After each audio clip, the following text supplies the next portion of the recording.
માક્ષર વદ દસમ. માક્ષર કે પોષ વદ દસમ? મારવાડી ને ગુજરાતી તિથિ. અહીંયા આપણને બધાને કેલેન્ડર આવડે છે, પણ તિથિ પંચાંગ કહીએ તો આ થોડું જરા આઉટ ઓફ ધ સિલેબસ લાગે. કે બધાને ખબર છે? અરે કાકા તમને ખબર છે, આજુબાજુવાળાને પૂછો.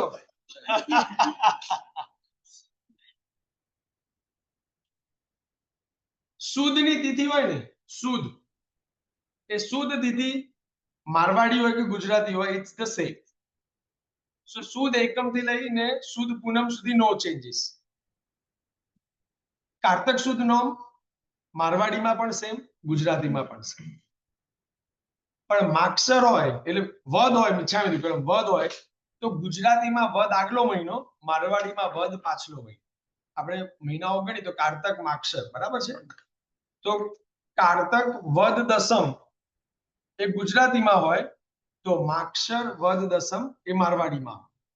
કારતક માક્ષર પોષ તો એકચ્યુઅલી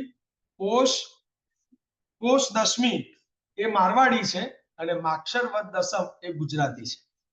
ખ્યાલ આવી ગયો બધાને? એટલે ગુજરાતી તિથિ આગળનો મહિનો લેવાનો, મારવાડી તિથિ પાછલો મહિનો લેવાનો. પોષ વદ દસમના 9 માસ અને 7.5 દિવસ પછી આ દિવસે પોષ વદ દસમના દિવસે વિશાખા નક્ષત્રમાં પ્રભુનો જન્મ થયો. બોલો શ્રી પાર્શ્વનાથ ભગવાન કી જય. આ બધું તિથિનું ગણિત છે ને, ખરેખર સમજી લેવા જેવું છે. આપણે તો પાંચમ, આઠમ, ચૌદસ બધું પાલન કરતા જ હોઈએ, અને હવે તો બધી એટલી મોડર્ન ટેકનોલોજી થઈ ગઈ છે કે મોબાઈલની એપમાં જૈન તિથિ પંચાંગ બધું હોય તો રિમાઇન્ડર મોકલે. એ પંચાંગમાં ચોઘડિયા પણ આવે, એ પંચાંગમાં નવકારશીથી લઈને પરિમૂળ સુધીના પચકાણનો સમય પણ આવે. એ પંચાંગમાં અહીંયાથી તમે ન્યુઝીલેન્ડ જાઓ કે ભારત જાઓ કે યુકે જાઓ કે ગમે ત્યાં જાઓ, ત્યાં આગળ તમે વર્તમાન સ્થાન સિલેક્ટ કરી અને તે ના સૂર્યોદય સૂર્યાસ્ત પ્રમાણે બધા કેલ્ક્યુલેશન્સ કરી લે. એટલે આ બધું મોડર્ન ટેકનોલોજીનો આવો સદુપયોગ પણ થઈ શકે કે ભાઈ આપણે જે વાપરીએ છીએ, આમ તો આ પ્લેટફોર્મ પર ઊભા રહી બેસી અને આ સ્વાધ્યાયમાં ક્યારે બી મોબાઈલની વાપરવાની કે ટેકનોલોજીની વાત ન કરવી જોઈએ. પરંતુ જો એ પાપ આપણે ઓલરેડી કરતા જ હોઈએ, જે મોટા ભાગના આપણે કરી રહ્યા છે, તો એમાં કોઈ સારી વસ્તુને આપણે એડ કેમ ના કરીએ? જૈન પંચાંગની એપ છે, અમે તો ઘણી વખત ત્યાં કોઈ નિર્ણય લેવાનો હોય, કોઈ મીટિંગ કરવાની હોય, સંઘની કોઈ મીટિંગ કરવાની હોય, અને ઓપ્શન હોય કે સાંજના 7:30 થાય, સાંજના 8:30 થાય, કે બપોરના 2 વાગે થાય ને 4 વાગે થાય, શનિ રવિનો ટાઈમ હોય તો પંચાંગમાં જોઈને સારું ચોઘડિયું જોઈ લે. બરાબર છે? કોઈ સારું કામ કરવાનું હોય, તમે નક્કી કર્યું હોય કે આજે વહુને કે દીકરીને કઈ સમજાવવાનું છે, તો પંચાંગ જરા જોઈ લેવાનું. ભારતની ટિકિટ કોઈને ભેટ આપવાની છે તો સારા મુહૂર્તે આપીએ ને આપણે, બરાબર છે? એટલે આ બધો સદુપયોગ આપણે આપણો કરવો જોઈએ. પુરુષાદાનીય અર્હન શ્રી પાર્શ્વનાથ પ્રભુ ગર્ભમાં હતા ત્યારે સુતેલા માતાને બાજુમાંથી સર્પ જતો પસાર થતો જોયો, એટલા માટે એમનું નામ પાર્શ્વ કુમાર એવું રાખવામાં આવ્યું. યુવાન થયા રાજા પ્રસેનજીત અને પ્રભાવતી નામની યૌવનવય પ્રાપ્ત થતા કુશસ્થળના રાજા પ્રસેનજીતની દીકરી પ્રભાવતી નામની કન્યા સાથે એમના લગ્ન થયા. એક વખત પાર્શ્વકુમાર ઝરૂખામાં બેઠા હતા અને ઝરૂખામાંથી નીચે જોવે છે તો નગરજનો બધા પૂજાની થાળી, એની અંદર પુષ્પ, પૂજાનો સામાન ભરી ભરી અને નગરની બહાર ક્યાંક જઈ રહ્યા છે. 1, 2, 5, 50, 100 અનેક નગરજન જ્યારે આવી રીતે પૂજાની થાળી લઈ અને નગરની બહાર જતા હતા ત્યારે પૂછ્યું કે આ બધા ક્યાં જાય છે? તો કહે છે કે કોઈ કમઠ નામનો તાપસ આવ્યો છે અને એને પંચાંગની તપ કર્યો છે, તો એના દર્શન કરવા માટે આ બધા નગરજનો જઈ રહ્યા છે. એ પાર્શ્વકુમાર પણ ઘોડા ઉપર તે તરફ જાય છે. હવે કમઠ તાપસ એક ગરીબ ઘરમાંથી ઉછરેલા વ્યક્તિ, અને એમને એવું સમજાવવામાં આવ્યું હતું કે પૂર્વભાવમાં કોઈ પણ પ્રકારનું તપ નથી કર્યું, પુણ્ય નથી કર્યું, એટલા માટે અમાન સમાન સંપત્તિ શ્રીમંતાઈ ભોગવવા મળી નથી. તમે જો તપ કરો તો એ તપના પ્રભાવે એવું પુણ્ય થાય, કર્મો દૂર થાય કે જેથી કરીને એવી રિદ્ધિ સિદ્ધિ સંપત્તિ ભોગવવા મળે. પંચાગ્નિ તપ એટલે કેવો? 4 દિશામાં અગ્નિ પ્રજ્વલિત હોય અને 5મી અગ્નિ એ સૂર્યની અગ્નિ. એટલે એવી રીતે પંચ અગ્નિ પૂર્વકનો એ આખો તપ હોય એને પંચાગ્નિ તપ કહેવાય. પાર્શ્વકુમારનો ઘોડો ત્યાં નજીક પહોંચ્યો, નીચે ઉતર્યા, જોયું કે બધા દર્શન કરી રહ્યા છે અને કમઠ તાપસ સાથે પાર્શ્વકુમારે વાત શરૂ કરી કે દયા સિવાયનો કોઈ મોટો ધર્મ નથી. એટલે કહે છે કે કેમ આવું કહો છો? તો કે જે ધર્મની આરાધનામાં, જે ધર્મના વિધિ વિધાનમાં દયાનું પાલન ન થતું હોય, જૈના જીવ દયા કરુણા ન સચવાતી હોય તો એ ધર્મ કેમ? અહીંયા આગળ શું એવું લાગ્યું? અને ત્યારે એ અગ્નિમાં બળતું એ લાકડું બહાર કાઢી અને તિરાડમાંથી બળી રહેલો સાપ એ એમને બહાર કાઢ્યો. અને આ દ્રશ્ય જ્યારે બધાએ જોયું ત્યારે બધાને પાર્શ્વકુમાર માટે સવિશેષ માન થયું. અને હા, જીવદયા વગરનો ધર્મ ન હોય એ વાત લોકોના મનમાં જરા બેઠી. સર્પ લગભગ બળી ગયેલો છે, લગભગ. અને એ વખતે એ સર્પને નવકાર મંત્ર સંભળાવવામાં આવે છે. જીવનની છેલ્લી ક્ષણો સમાધિપૂર્વકની હોય અને એમાં જો આપણને ધર્મ મળી જાય તો આવતા ભવનું આયુષ્ય કર્મ સારામાં સારો બંધ થાય. નવકાર મંત્ર છેલ્લે આ સર્પને સાંભળવા મળ્યો છે એટલે એ સર્પ શું થાય છે? ધર્મેન્દ્ર દેવ. વિચાર કરો, આટલા બધા નવકાર આપણે આખું વર્ષ, આખું જીવન ગણીએ, પરંતુ જો છેલ્લા સમય નવકાર સાથ ન હોય અથવા તો અધરવાઇઝ છેલ્લા સમય નવકાર સાથ હોય, માત્ર આખું જીવન પણ કદાચ ન, પણ છેલ્લા સમય માત્ર નવકાર સાથ હોય તો સીધો ધર્મેન્દ્ર દેવનો ભાવ, એટલું બધું ઊંચું કર્મ આપણે ત્યાં તિથિને પાડવાનું કારણ જ આ છે. 1/3 કોઈ વ્યક્તિનું આયુષ્ય 99 વર્ષનું છે ધારો કે,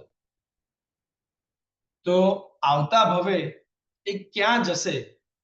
મનુષ્ય લોકમાં, તિર્યંચમાં, દેવલોકમાં, નારકમાં ક્યાં જશે? એનું ડિસિઝન ક્યારે થાય? જ્યારે 1/3 આયુષ્ય બાકી હોય ત્યારે. So at the end of 66 years and at the beginning of 67 years, A moment ઉપર એ વ્યક્તિ જે ભાવધારામાં હોય એ પ્રમાણેનો આવતો ભાવ નક્કી થાય.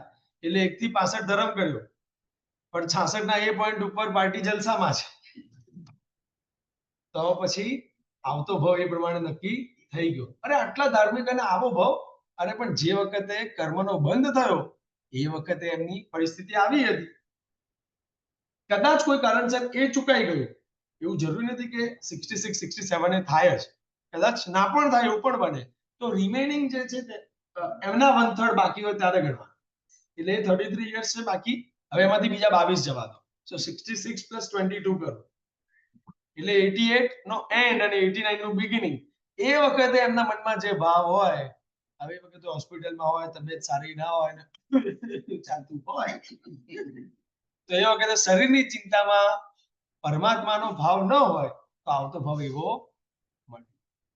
એટલે આ બધું કેવું છે ખબર છે કે આપણે રોજની નેટ પ્રેક્ટિસ જ એટલી સ્ટ્રોંગ રાખવાની ને કે કર્મનો બંધ જ્યારે તમે આવો તો જ્યારે બંધ પાડો અમે રેડી જ છીએ.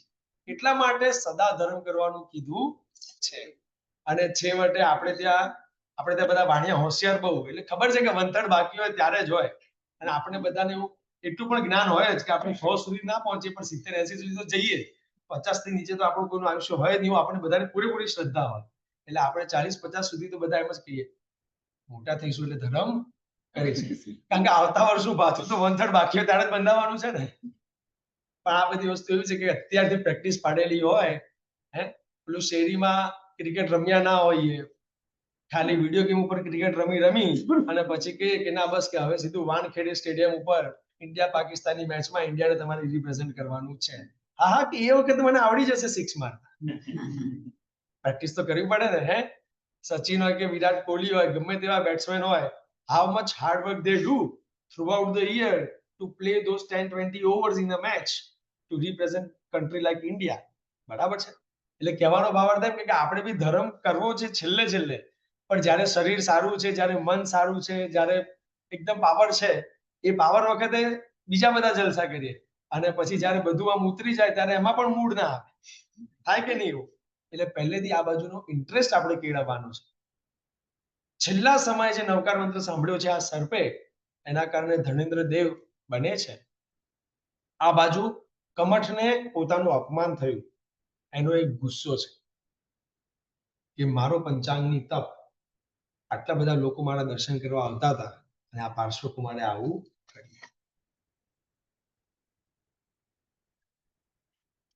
30 વર્ષ સુધી પાર્શ્વકુમાર ગૃહસ્થ અવસ્થામાં રહ્યા, અને એ પછી એક વખત પાર્શ્વ પ્રભુ નેમિનાથ ભગવાનની ચિત્રશાળામાં ગયા. એટલે એમનું નેમિનાથ ભગવાન, આપણે નેમિનાથ ભગવાનની તો જે જાન છે, જે સામે ઓલો સફેદ કલરનો મહેલ, ઝરૂખામાં ઉભેલી રાજીમતી, આ આખા જે બધા દ્રશ્યો છે, અને રથ પાછો ફરે છે, આ બધા દ્રશ્યોના અલગ અલગ સરસ મજાના ચિત્રોની ચિત્રશાળા, ત્યાં આગળ પાર્શ્વકુમાર જાય છે અને નેમિનાથ ભગવાનની જાન પાછી ફરી, પશુઓનો જાન બચાવ્યો. આ બધા દ્રશ્યો જ્યારે જોવે છે ત્યારે એમને પણ દીક્ષા લેવાની ભાવના થઈ જાય છે. આપણા ઘરમાં ચિત્રો કેવા, બધા પેઇન્ટિંગ્સ કેવા, દીક્ષા લેવાની ભાવના થઈ જાય. આપણી ઓફિસીસ, આપણા ઘરો, જે પણ વોલ ઉપર આપણે નાના મોટા સરસ મજાના સુશોભન માટેના પેઇન્ટ, વસ્તુઓ, ચિત્રો રાખીએ, એ કેવા રાખવા જોઈએ કે જેને જોવાથી આપણી અંદર ધર્મ પ્રત્યેની પ્રીતિ, ધર્મ પ્રત્યેની શ્રદ્ધા, ચારિત્ર પ્રત્યેનો પ્યાર વધે, એવા રાખવા જોઈએ. અને એટલે જ આપણે ચારિત્ર ઉપકરણ વંદાવલી કરાવેલી સૌ પ્રથમ, મને યાદ છે લગભગ 2014 કે 17, ખબર નથી, અહીંયા આગળ એક વખત આવવાનું થયું હતું વર્ષો પહેલા, 17 આઈ થિંક 17 કે 18, હા 17 કે 18 માં આપણે એ વખતે, તો એ વખતે આપણે બધાના ઘરે ઘરે ઓઘો આપ્યો. અને એ ઓઘો આજે બી ભાવેશભાઈ એમના લેપટોપમાં કામ કરતા હોય તો એમનું જે મેઇન ડેસ્કટોપ પિક્ચર છે, એ જ ઓઘાનો પિક્ચર ને એની પાછળ એ ભૂપતિ, એટલે એ જે દ્રશ્ય છે, ભલે કદાચ લેપટોપ ઉપર કામ તો પ્રેઝન્ટેશન બનાવવાના છે કે ઓફિસનું કામ કરવાનું છે, પણ જેવું બંધ કરો ચાલુ કરો એ પહેલો ઓઘો સામે.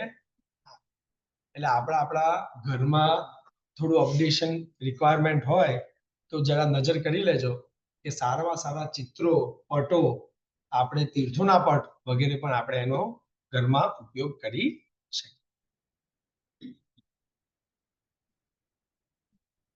માક્ષર વદ 11ના દિવસે વિશાખા નામની પાલખીમાં બેસીને આશ્રમપદ નામના ઉદ્યાનમાં અશોક વૃક્ષ નીચે આભૂષણો ઉતારીને પંચમુષ્ટિ લોચ કર્યો. ત્યારે પ્રભુને અઠ્ઠમનો તપ હતો. પ્રભુએ કરેમી સામાયમ વગેરે ઉચ્ચારણથી વગેરે પાઠ ઉચ્ચાર કરવા પૂર્વક 300 પુરુષો સાથે દીક્ષા લીધી. બોલો શ્રી પાર્શ્વનાથ ભગવાન કી જય. ત્યારે એમને મનોપરિવર્તન જ્ઞાન પ્રાપ્ત થયું. પાર્શ્વ પ્રભુ છદ્મસ્તપણે 84 દિવસની સાધના, 84 ડેઝની સાધના કરી. પાર્શ્વ પ્રભુને દેવ, મનુષ્ય અને તિર્યજ એવા અલગ અલગ ઉપસર્ગો, અનુકૂળ ઉપસર્ગો, પ્રતિકૂળ ઉપસર્ગો પણ થયા. પાર્શ્વ પ્રભુ કોઈ તાપસના આશ્રમમાં એક કુવાની પાસે વટવૃક્ષની નીચે કાયોત્સર્ગમાં ઉભા હતા. ત્યારે કમઠ, જે તાપસને ક્રોધ આવ્યો હતો, એ મૃત્યુ પામીને મેઘમાળી નામનો દેવ બન્યો હતો.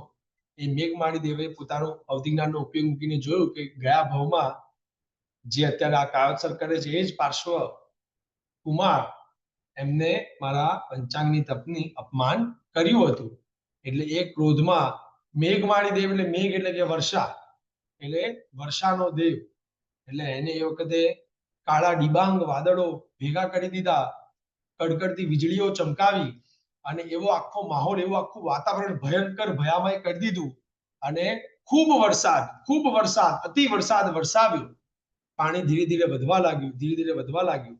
પરમાત્મા પાર્શ્વનાથ એ તો કાયોત્સર્ગમાં ધ્યાનમાં છે. પાણી વધતા વધતા નાસિકા સુધી આવી ગયું. જ્યારે નાસિકા સુધી પાણી આવ્યું, શ્વાસ લેવાની તકલીફ પડી, એ વખતે ધર્મેન્દ્ર દેવનું સિંહાસન ચલાયમાન થયું. અને કારણ કે જેમ કર્મ સત્તા છે એમ ધર્મ સત્તા પણ છે. અને ધર્મેન્દ્ર દેવ આવી અને પોતે પાર્શ્વ એટલે કે સર્પ બની અને પોતે આખું સર્પનું સિંહાસન નીચેથી લઈ અને ઉપર પરમાત્માનો કાયો સર્ગ ના તૂટે એ રીતે પરમાત્મા કાયો સર્ગ મારે એ જ રીતે અને આખું સર્ગનું બનાવી ઉપર ફણા કરી છત્ર બનાવે છે, જેથી કરીને વરસાદની અસર ન થાય અને એ સર્ગ નીચેથી આખો પરમાત્માને ઉપર લે છે. મેઘમાણી દેવને સજા કરે છે અને એને પાછો મોકલે છે અને આ ઉપસર્ગમાંથી એ પ્રભુની સેવા ભક્તિ કરે છે. અને એટલા જ માટે આપણે ત્યાં લગભગ એક પાર્શ્વનાથ ભગવાન અને એક આદેશ્વર ભગવાન, આ બે ભગવાન એવા છે કે જેમની મુખાકૃતિ, જેમની મૂર્તિ સામાન્ય બાકીના તીર્થંકર પરમાત્મા કરતા અલગ હોઈ શકે. બધા પરમાત્માની પ્રતિમા જે આવી રીતે સિમ્પલ હોય, પણ પાર્શ્વનાથ ભગવાનની ઉપર ફણાવાળી હોય, એ ધર્મેન્દ્ર દેવ જે મેઘમાણીના પ્રસંગમાં ઉપસર્ગમાં રક્ષા કરે છે એ વખતનો આ પ્રસંગ છે. અને આપણે શું ગાથા શું બોલીએ છીએ? કમઠે ધર્મેન્દ્રે ચ, એટલે કે ચ એટલે અને, બરાબર છે, સંસ્કૃતમાં એને અને કહેવાય. કમઠ અને ધર્મેન્દ્ર આ બંને અલગ અલગ છે. એક જણ ઉપસર્ગ કરે છે, એક જણ ઉપસર્ગ ટાળે છે, પરમાત્માની ભક્તિ કરે છે. કમઠે ધર્મેન્દ્રે ચ સ્વોચિતમ કર્મ કુર્વતી, બંને પોતપોતાના કર્મ પ્રમાણે કાર્ય કરે છે. એકની ઉપર ઉપકાર છે તો ઉપકારનો બદલો ઉપકારથી વાળે છે, એકની ઉપર સ્વોચિતમ કર્મ કુર્વતી પ્રભુ તુલ્ય મનોવૃત્તિ, પરમાત્માની મનોવૃત્તિ બંને માટે કેવી છે? પાર્શ્વનાથ. એટલે આપણે જ્યારે પરમાત્માની પૂજા કરીએ અને આ રીતે ઉપરની ફણા જોઈએ ત્યારે એ પ્રસંગને યાદ કરી આપણને પણ જીવનમાં રાગ અને દ્વેષ ના આવે, દરેક જીવ પ્રત્યે મૈત્રી પ્રીતિ થાય એવો ભાવ આપણે ભાવવાનો છે. આ બાજુ અચ્છા, બીજા પ્રતિમાજી કયા? આદેશ્વર ભગવાન, એમને અહીંયા આગળ લટ જોવા મળે છે. કારણ કે ઇન્દ્ર મહારાજાએ વિનંતી કરી કે પંચમુષ્ટિ લોચ કરો છો, આ એક છેલ્લો પાંચમી મુઠ્ઠીનો લોચ ના કરો, બહુ જ સુંદર લાગે છે. અને એ ભક્તની વિનંતી પરમાત્માએ માન રાખી. ફાગણ વદ ચોથના દિવસે ગાતકી નામના વૃક્ષ નીચે જ્યારે પ્રભુને છઠનો તપ હતું, વિશાખા નક્ષત્ર હતું, ત્યારે પ્રભુ પાર્શ્વનાથ કેવળ જ્ઞાન, કેવળ દર્શન પ્રગટ થયા. બોલો પાર્શ્વનાથ ભગવાન. પાર્શ્વનાથ પ્રભુને 8 ગણ અને 8 ગણધર હતા. મહાવીર ભગવાને કેટલા ગણધર હતા? 11 ગણધર. અને ગણ કેટલા હતા? 9. ગણ અને ગણધરમાં શું ફરક આગળ આવે છે. પાર્શ્વ પ્રભુને કેવળ જ્ઞાન થયું ત્યાર પછી 3 વર્ષે મોક્ષનો આરંભ થયો, જે ચોથી પાઠ સુધી રહ્યો. પાર્શ્વનાથ ભગવાનનો શાસનકાળ કેટલો? 250 years, 250. અને મહાવીર ભગવાનનો શાસનકાળ કેટલો? 21,000. એમાં હવે 18,000 માં જે છે એટલા બાકી રહ્યા. ફાગણ વિચાર કર્યો. પાર્શ્વ પ્રભુનું આયુષ્ય 100 વર્ષનું, 30 વર્ષ ગૃહસ્થ અવસ્થામાં, 84 દિવસ છદ્મસ્થ અવસ્થામાં અને 70 વર્ષમાં 84 દિવસ ઓછા તેટલો સમય કેવળી પર્યાય પાળ્યો. એમ પૂરેપૂરા 70 વર્ષ ચારિત્ર પર્યાય પાળ્યો. 100 વર્ષ પૂર્ણ થતા શ્રાવણ સુદ આઠમે સમેત શિખર તીર્થ ઉપર 33 સાધુઓ સાથે માસક શ્રવણનો તપ પૂર્ણ કરી વિશાખા નક્ષત્રમાં પાર્શ્વ પ્રભુ મોક્ષે પધાર્યા. બોલો શ્રી પાર્શ્વનાથ ભગવાન. પાર્શ્વનાથ પ્રભુના નિર્વાણ બાદ 1230 વર્ષે ગ્રંથ લેખન કાર્ય ચાલુ થયું અને સાથે જાહેરમાં વાંચવાનું ચાલુ થયું. હવે પાર્શ્વનાથ ભગવાન પછી નેમિનાથ ભગવાન. કેટલા જણા આમાંથી જાન્યુઆરી 2026 હજુ નક્કી નથી કર્યું કે હું એવું પૂછું છું કે આવો છો કે નથી આવે છે? નેમિનાથ ભગવાનની જાત્રા, ગિરનારની જાત્રામાં કેટલા જણા જોડાવાના છે આમાંથી? જાહેર થયું છે કે નહીં? બધા નથી થયું? કર્યું છે પણ તોય તમે આવું ચાલતું હશે. અને શું માહોલ હતો! સંપ્રતિભાઈની ભક્તિ મુનીશ્વર સ્વામી જિનાલયમાં જેમને મિસ કરી એ 10% નુકસાન છે. પણ જો ગિરનારમાં નેમિનાથ દાદાની સામે સાક્ષાત અને અનેક ભક્તો બધા સાથે, સંપ્રતિભાઈનું સંગીત પણ સાથે હશે અને જો એ મિસ કરીશું તો 90% નુકસાન છે. જાન્યુઆરીના સેકન્ડ વીક, લગભગ 8મી 9મી જાન્યુઆરી, હજુ ડેટ ફાઇનલ નથી થઈ, tentative date first or second week of January 2026. ભાવના એવી છે કે એટલા બધા ભક્તો અહીંયાથી જોડાય કે સંપ્રતિભાઈની ભાવના પર્સનલ એવી છે કે ફ્લાઇટ ચાલુ થાય ને એટલે અંદરથી કેપ્ટન કોકપિટ માંથી બોલે, બોલો નેમિનાથ ભગવાન. કારણ કે બધા જૈનોથી ભરેલી ફ્લાઇટ હોય તો સ્પેશિયલ ઇન્સ્ટ્રક્શન આપણે રિક્વેસ્ટમાં મૂકીશું અને અહીંયાથી ફ્લાઇટ ઉપડતા પહેલા રનવે ઉપર આપણે ચાલુ કરી દઈશું. બરાબર? શક્ય છે. એમાં શું છે, આ જેસી એન્જિન ની સ્ટ્રેન્થ છે 2-3 હજાર માણસ. બરાબર છે? આપણે 1/3 બી આવે તો કેટલી ફ્લાઇટો જોઈએ? એક થી તો ચાલે નહીં. 4-5 આમાં ખરેખર કોઈ હસવાની જરૂર નથી. આ એક ઓલું કહેવાય ને, વર્લ્ડ ગ્લોબલ ન્યૂઝ બની જશે. કદાચ બીસીસી માં જેસી એન્જિન નું નામ આવશે. What Jains are doing today. સ્પોન્સરમાં તો બધા નામોની લાઈન વેઇટિંગમાં સ્પોન્સરશિપના નામો વેઇટિંગમાં, સંઘપતિ બનવા માટેના નામો વેઇટિંગમાં છે. સો એ વખતે અનાઉન્સ કર્યું કે ખાલી 22 સંઘપતિ લઈશું, કારણ કે 22 માં તીર્થંકર નેમિનાથ ભગવાન અને $5,000 ની ખાલી સ્પોન્સરશિપ. 22 જ નામ લેવાના અને અહીંયાથી લગભગ 100-125 નો અંદાજો હશે. મિહિરભાઈને એમને ભાવના થઈ હશે. એટલે હજુ તો સાંજે 6 વાગે વાત કરી, રાતના 11:30 વાગે ભક્તિ પૂરી થઈ, ત્યાં સુધીમાં લગભગ 16-17 નામ આવી ગયા હતા. અને નેક્સ્ટ ડે ખાલી અનુમોદના માટે વાત કરી, કારણ કે એના પછી $351 ની આપણી જે સાધારણ ખાતાની તિથિની સ્કીમ છે એ યોજનાની રજૂઆત મૂકવી હતી. પણ એ રજૂઆત મૂકવાની કોઈ તક જ ના આપે. ખાલી આની અનુમોદનાની વાત કરી ત્યાં બીજા 5,000 ના 6 નામ આવી ગયા, 7 નામ આવી ગયા, 8 નામ આવી ગયા. અને કે બસ હવે 22 થઈ ગયા છે તો એની ઉપર બીજા 4 નામ હજુ કે 5 નામ તો વેટિંગમાં છે. એ વખતની ઘટના છે. પછી આ છેલ્લા 2 દિવસમાં બીજા કેટલા નામ આવ્યા એ આપણને ખબર. અહીંયાથી બધા જૈનો સાથે ગિરનારની યાત્રા, હેમવલ્લભસુરી મહારાજ સાહેબની નિશ્રા, સંપ્રતિભાઈ એમના પરિવારમાં, પ્રશમભાઈ વગેરે અનેક ભક્તોનો સથવારો અને ગિરનારની સાથે જય જયકાર કરતા આપણે એટલી સરસ મજાની ભક્તિ કરવાની છે. તો જેમને પણ નામ ન લખાયું હોય ખાસ ઉપયોગ રાખજો. એકલા નહીં, પરિવારના બધા સભ્યો જોડાય એવો ભાવ રાખજો અને ટ્રાય, કારણ કે જાન્યુઆરીના first second week might be little bit slow time for business and work. એટલે પીપલ કેન મેનેજ. પહેલેથી ડેટ્સ અનાઉન્સ થાય તો બધા ખાસ એમાં જોડા. હવે છરીપાળી તો અહીંયાથી ફ્લાઇટમાં જશે. ઇન્ડિયામાં પણ છરીપાળી નથી. એટલે આ બધું આયોજન ગુરુદેવના માર્ગદર્શન પ્રમાણે ગોઠવાશે. એવરીથિંગ ટુ બી ડિસ્કસ, ટુ બી કન્ફર્મ્ડ. એટલે ડિટેલ વિલ ફોલો. પણ એઝ ઓફ નાવ 2-3 દિવસનો પ્રસંગ હશે. પણ તમે ફ્લાઇટમાં ભારત સુધી પહોંચો એ તમારી જવાબદારી, તમારી અનુકૂળતા, તમારા ખર્ચે. ત્યાં ઉતરો ત્યાર પછી યાત્રા આખી શરૂ થાય અને પૂર્ણ થાય એ આખું આ સંઘપતિ લાભ લેશે. એટલે આવી રીતનું એક આયોજન કરવાની ભાવના છે. નેમિનાથ ભગવાનના ચારિત્ર ઉપર આવી જઈએ. એમના 5 કલ્યાણકો ચિત્રા નક્ષત્રમાં થયા. ભરત ક્ષેત્રમાં સૌડીપુરી નામનું નગર, સમુદ્ર વિજય નામના રાજા અને શિવાદેવીની કુક્ષીએ ચિત્રા નક્ષત્રમાં અરિષ્ટ નેમી નેમિનાથ ભગવાનનો જન્મ થયો. બોલો શ્રી નેમિનાથ ભગવાન કી જય. જ્યારે પ્રભુ ગર્ભમાં હતા ત્યારે માતાએ સ્વપ્નમાં રિષ્ટ નામનું રત્નયુક્ત નેમી, રત્નયુક્ત એવું ચક્ર જોયું એટલે એમનું નામ રિષ્ટ નેમી રાખવામાં આવ્યું હતું. પરંતુ રિષ્ટ શબ્દનો અર્થ અમંગળવાચક થાય છે એટલે એની આગળ અ લગાડી અને મંગલવાચક કરી અરિષ્ટ નેમી એવું નામ કરવામાં આવ્યું. અરિષ્ટ નેમી યુવાન થયા ત્યારે માતાએ લગ્ન કરવાનું કહ્યું. કુમારે જવાબ શું આપ્યો? યોગ્ય કન્યા મળશે ત્યારે પરણીશ.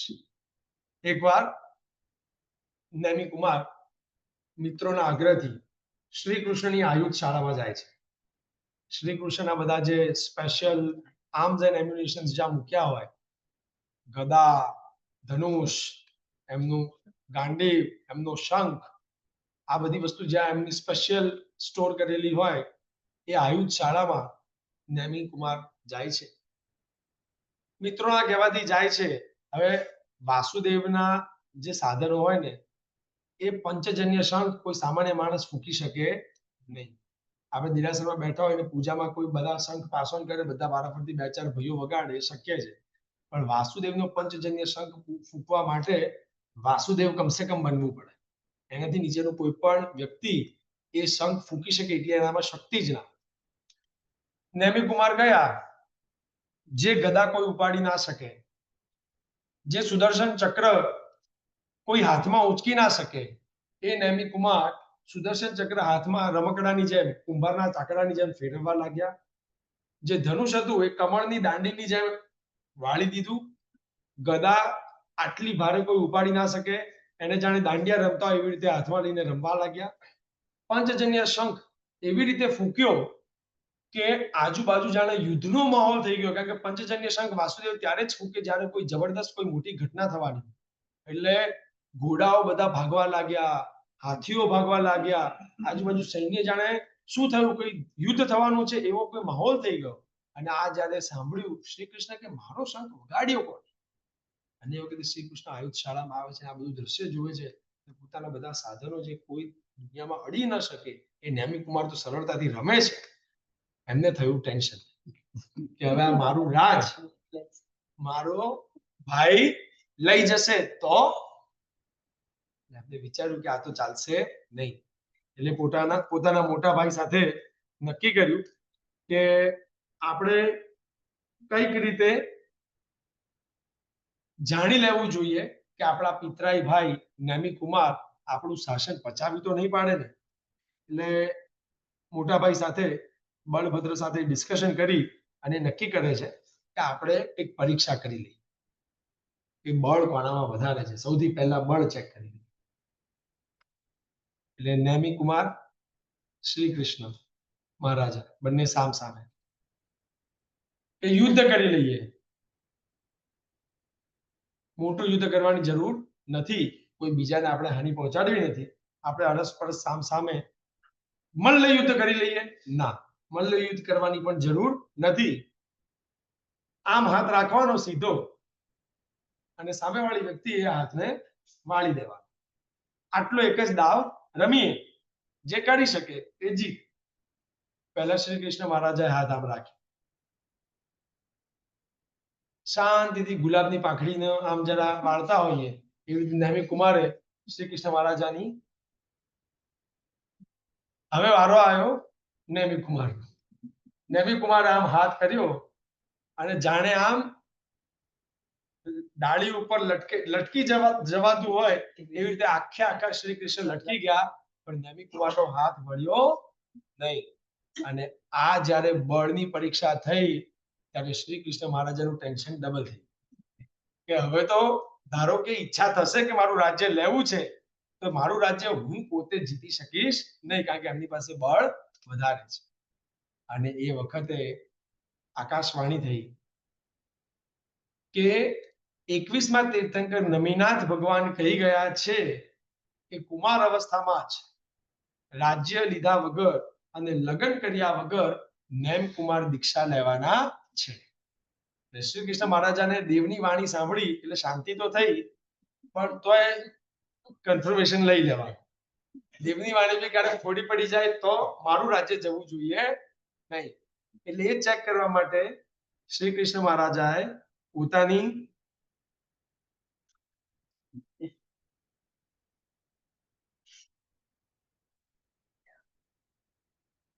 રૂકમણી વગેરે પોતાની રાણીઓને કીધું કે જાઓ નેમ કુમારને લઈ જાઓ, જલક્રીડા વગેરેમાં લઈ જઈ અને એમને તૈયાર કરો કે લગ્ન કરે. અને આ બાજુ રૂકમણી વગેરે નેમ કુમારને જલક્રીડા વગેરે કરવા લઈ ગઈ છે. મસ્તી કરતા કરતા પૂછે છે કે તમારે લગ્ન નથી કરવા?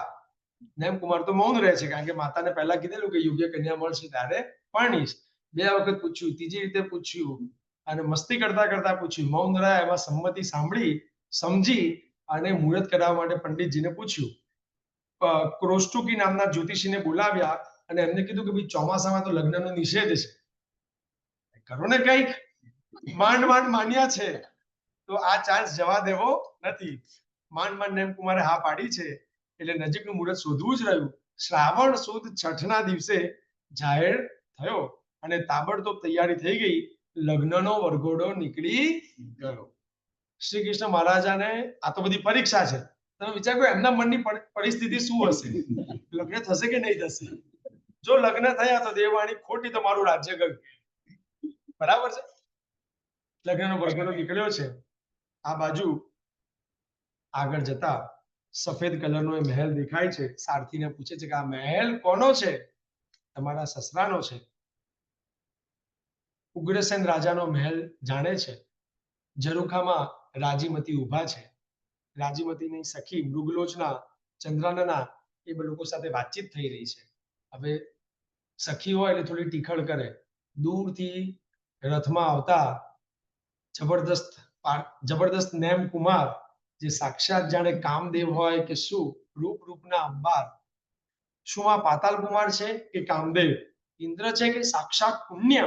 વિધાતાએ કેવો અદ્ભુત પુરુષ સર્જ્યો છે. આવી રીતના એક પહેલા ઉદ્ગાર મનથી નીકળી જાય છે. પરંતુ પછી સખીઓને થાય છે કે સર્વગુણ સંપન્ન એવા આ નેમ કુમારમાં કોઈક તો દોષ એવો આપણે કાઢવો જ જોઈએ, જેથી કરીને આપણે રાજીમતી સાથે મસ્તી કરી શકીએ. એટલે કહે છે કે ભલે સર્વગુણ સંપન્ન હોય પણ એક કાળિયો છે. અને રાજીમતીથી આ સંભળાતું નથી. પોતાની ગમતી વ્યક્તિ માટે કોઈ કંઈ પણ બોલે, માને દીકરા માટે, પત્નીને પતિ માટે, એક પ્રકારનો એક અલગ લાગણી પ્રેમ હોય કે કોઈ ત્રીજી વ્યક્તિ કંઈ કહી જાય તો સાંભળી શકે નહીં. અને જે સખી સાથે શાંતિથી વાત કરતા હતા રાજીમતી, એ અચાનક જ ઊંચા અવાજે બોલવા લાગ્યા, આજે તમારી બુદ્ધિમત્તા ઉપર અંગેનો મારો ભ્રમ ભાંગી ગયો કે તમને કંઈ ખબર પડતી નથી. ચિત્રાવેલી, અગરુ, કસ્તુરી, મેઘ, આંખની કીકી, કેશ, કસોટીનો પથ્થર, મેષ વગેરે શ્યામ હોવા છતાં મહાગુણવાળા, મહાફળવાળા છે. આંખની કીકી ભોજનમાં મરી અને ચિત્રમાં રેખા એ શ્યામ રંગના હોવા છતાં ગુણવાળા છે. મીઠું સફેદ છતાં ખારું છે. બરફ ધોળો છતાં દહન કરનારો છે. આમ ધોળા રંગમાં પણ અવગુણો છે. આ બાજુ રથ થોડો આગળ વધે છે. પશુઓના પુકાર સંભળાય છે. અને એ નેમકુમાર પૂછે છે કે શા માટે આપના લગ્ન થશે અને પ્રીતિ ભોજન થશે તે માટે? અરે રે, મારા લગ્નમાં આ અબોલ જીવોનો જાન જશે, એ તો કઈ રીતે ચાલશે? એ તો ક્યારે પણ. અને એ વખતે જ રાજીમતીની જમણી આંખ ફડકે છે. સ્ત્રીઓની જમણી આંખ અને પુરુષોની ડાબી આંખ જો ફડકે તો અપશુકન થાય. સ્ત્રીઓની ડાબી આંખ અને પુરુષોની જમણી આંખ ફડકે તો શુકન થાય. જેવા અપશુકનના એંધાણ થાય છે, રાજીમતીની જમણી આંખ ફડકે છે એટલે કહે છે કંઈક અમંગલ થયું હોય એવું લાગે છે, થવાનું હોય એવું લાગે છે. ત્યારે બંને સખીઓ, બધી સખીઓ થૂ થૂ થૂ થૂ, અપશુકન ટળી જાઓ, ટળી જાઓ, ટળી જાઓ એવા શબ્દોનો ઉપયોગ કરે છે. પરંતુ આ બાજુ પશુઓનો પુકાર સાંભળી રથ પાછો, અને માતા પિતા બંને આવી રથ અટકાવે છે. નેમી કુમાર સાથે સંવાદ કરે છે કે આગળના તીર્થંકરોએ પણ તો લગ્ન જીવન જીવ્યું હતું, તો તમે એવા કયા? ના, એમના ભોગાવલી કર્મ બાકી હશે, પણ મારું ભોગાવલી કર્મ હમણાં જ પૂર્ણ થયું છે. તો હવે મને આ સંસારમાં રહેવું નથી. સંસારની કોઈ પણ ક્રિયા એ પાપની ક્રિયા છે. એ પાપની ક્રિયાને મારે ભાગીદાર બનવું નથી. મારે તો બસ મોક્ષ રૂપી કન્યાની જ સાથે પરણવું છે. મારે સાધનાના પંથે આગળ વધવું છે. માતા અને પિતા બંને સમજાવે છે, દીકરા કે વ્યવહાર તો સમજ. પણ વ્યવહાર સમજે એ તીર્થંકરનો આત્મા નથી. કારણ કે સર્વ જીવોની માટેની જે કરુણા છે, બધા જીવોને તારવા માટે શાસનને સ્થાપનાની કરવાની એમની જે ભાવના છે, એના માટેનું એમનું કમિટમેન્ટ એટલું બધું હાઈ છે કે વચ્ચે કોઈ પણ નાની મોટી સાંસારિક લાલસાઓ એમને ફેરવી શકે એમ નથી. રથ પાછો વળ્યો. રાજીમતી ત્યાં તૂટી ગયા. કહેવાય છે હરણનો અવાજ આવ્યો અને રથ પાછો ફર્યો. રામ અને સીતા એમના વિરહમાં પણ હરણે જ ભાગ ભજવ્યો છે, એટલે હરણ કલંકિત થયું છે. ચંદ્રમાં પૂનમનો ચાંદ જુઓ તો હરણનું દ્રશ્ય જોવા મળે. એટલે આટલો સફેદ ચાંદમાં એ કાળો ભાગ, એ પણ એમ લાગે કે હરણના કારણે જ કંઈક અપશુકન થયું. એ જ રીતે રાજીમતી અને નેમ કુમાર, એમાં પણ જાણે હરણના કારણે જ થયું એવી રીતનું લોકવાયકા છે. નેમ કુમાર વરઘોડો પાછો વાળી અને દીક્ષાના પંથે આગળ વધી રહ્યા છે.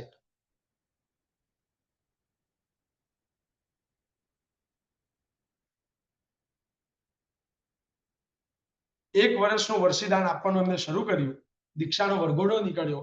શ્રાવણ સુદ છઠના રોજ ઉત્તરપુરા નામની પાલખીમાં બેસીને દ્વારકા નગરીની મધ્યમાંથી થઈને રૈવતક ઉદ્યાનમાં અશોક વૃક્ષ નીચે પ્રભુ ઉતર્યા. ત્યાં આભૂષણોનો ત્યાગ કરી છઠના તપ પૂર્વક પંચમુષ્ટિ લોચ કર્યો. દેવે દેવદુષ્ય આપ્યું. 1000 પુરુષોની સાથે ચિત્રા નક્ષત્રમાં પ્રભુએ દીક્ષા લીધી. બોલો શ્રી નેમિનાથ ભગવાન કી જય. નેમિનાથ પ્રભુએ 54 દિવસની સદમસ્તપણે સાધના કરી. પછી ભાદરવા વદ અમાસના દિવસે ગિરનાર પર્વતના શિખર ઉપર વેતસ નામના વૃક્ષ નીચે અઠમના તપ પૂર્વક પ્રભુને ચિત્રા નક્ષત્રમાં સહસના મનમાં કેવળ જ્ઞાન અને કેવળ દર્શન પ્રાપ્ત થયા. બોલો નેમિનાથ ભગવાન કી જય. સહસાવનમાં પણ જાત્રા કરીશું. ખૂબ આનંદ આવશે. એટલે ચોક્કસ બધા ગિરનારની જાત્રામાં જોડાજો. નેમ રાજુના નવ ભવની પ્રીત એ છેવટે કઈ રીતે પૂરી થઈ? હાથથી હાથ પાણી ગ્રહણ નથી થયું, લગ્ન નથી થયા, પરંતુ રાજીમતી કહે છે કે હું મારા મસ્તકે આપનો હાથ મુકાવીશ અને હું આપના હાથે ઉગો લઈશ અને હું પણ મારા આત્માનું કલ્યાણ કરીશ. મારો પ્રિયતમ જે માર્ગ ઉપર ગયો છે એ જ માર્ગ ઉપર મારે પણ જવું છે. અને રાજીમતી પણ દીક્ષાના પંથે આગળ વધે છે. આ બાજુ નેમિનાથ ભગવાનના બ્રધર રહનેમી એ પણ દીક્ષા લે છે. એક એવો પ્રસંગ બની જાય છે. સાધ્વીજી રાજીમતી એ બાકીની બધી સાધ્વી વૃંદ પરિવાર સાથે નેમિનાથ ભગવાનના વંદન કરવા માટે જઈ રહ્યા હોય છે. અચાનક વરસાદ એટલો બધો પડે છે કે કંઈક શેલ્ટર લેવું પડે છે. એટલા માટે વરસાદ અચાનક ચાલુ થઈ ગયો. કપડા ભીના થઈ ગયા અને એ વખતે મોટા પર્વતની એક ગુફામાં એ અંદર જઈ અને કપડા સૂકવે છે, જેથી કરીને સચિત જીવોની હિંસાનું પાપ ન લાગે. એ વખતે ખબર નથી હોતી. અંધારામાં અંદર રહનેમી એ પોતે ધ્યાનસ્થ થઈ અને સાધનામાં હોય છે. અને આ બાજુ એ રાજીમતી સાધ્વીજીને આ હાલતમાં જોવે છે ત્યારે એમના મનમાં પણ વિકાર ઉભો થઈ જાય છે. પોતે તીર્થંકર પરમાત્માના ભાઈ છે, પોતે સંયમ લીધેલું છે, પોતે ઘણા જ્ઞાની છે, પરંતુ સામે નિમિત્ત આવે છે ત્યારે તે પણ લપસી જાય છે. અને એટલા જ માટે આપણને બધા ગુરુ ભગવંતો એક જ સલાહ આપે છે કે નિમિત્તથી દૂર રહો. નિમિત્ત સામે આવે અને પછી અંદરના વિષયો કષાયોને કંટ્રોલ કરી અને એ સિદ્ધિ હાંસલ કરવા કરતા વધારે ઈઝી રસ્તો એ છે કે મારા જીવનમાં કોઈ નિમિત્ત જ ના. જેટલું નિમિત્તથી દૂર રહીએ એટલા આપણે સેફ રહીએ. એટલે જીવનમાં ધર્મથી વિમુખ ન થવું હોય તો બને એટલું નિમિત્તથી દૂર રહેવું જોઈએ. આ બાજુ અઘટિત માંગણી રહનેમી કરે છે કે ચાલો આપણે સંસાર ભોગવીએ, જીવન માણીએ. છેલ્લા વર્ષોમાં આપણે બધું છોડી પ્રાયશ્ચિત કરી સંયમ લઈ તપ કરી અને પાપો દૂર કરી દઈશું, પરંતુ ચાલો આપણે સંસાર માંડીએ. અને જેવું ખબર પડે છે કે અરે રે અહીંયા આગળ રહનેમી બેઠા છે, તરત જ ભીના કપડા પણ પાછા લઈ અને એ કહે છે કે અરે રે દેવર થાય ને, દેવર થાય કે દેવરિયા તમે આ શું વિચારી લીધું, તમે આ શું કહી દીધું? અરે ઓલો જે અગંધન કુળનો નાગ હોય ને, નાગ, એ પણ એક ઝેર ઓકી દે ને પછી એ ઝેર પાછું લેતો નથી. પહેલાના જમાનામાં અગંધન કુળના નાગ હોય, કોઈને ડંસે, કોઈને કરડે તો ઓલો જે ગાંડુડીક હોય એ બીમ બજાવે, એટલે ઓલું નાગ એને ખેંચાઈને આવવું પડે. એ ખેંચાઈને આવે પછી જેને કરડ્યો હોય ને એને અહીંયા બાજુમાં બેસાડ્યા હોય અને કે તું આ તારું ઝેર પાછું લઈ લે. એ નાગ ના પાડે, ડોલતો ના પાડે.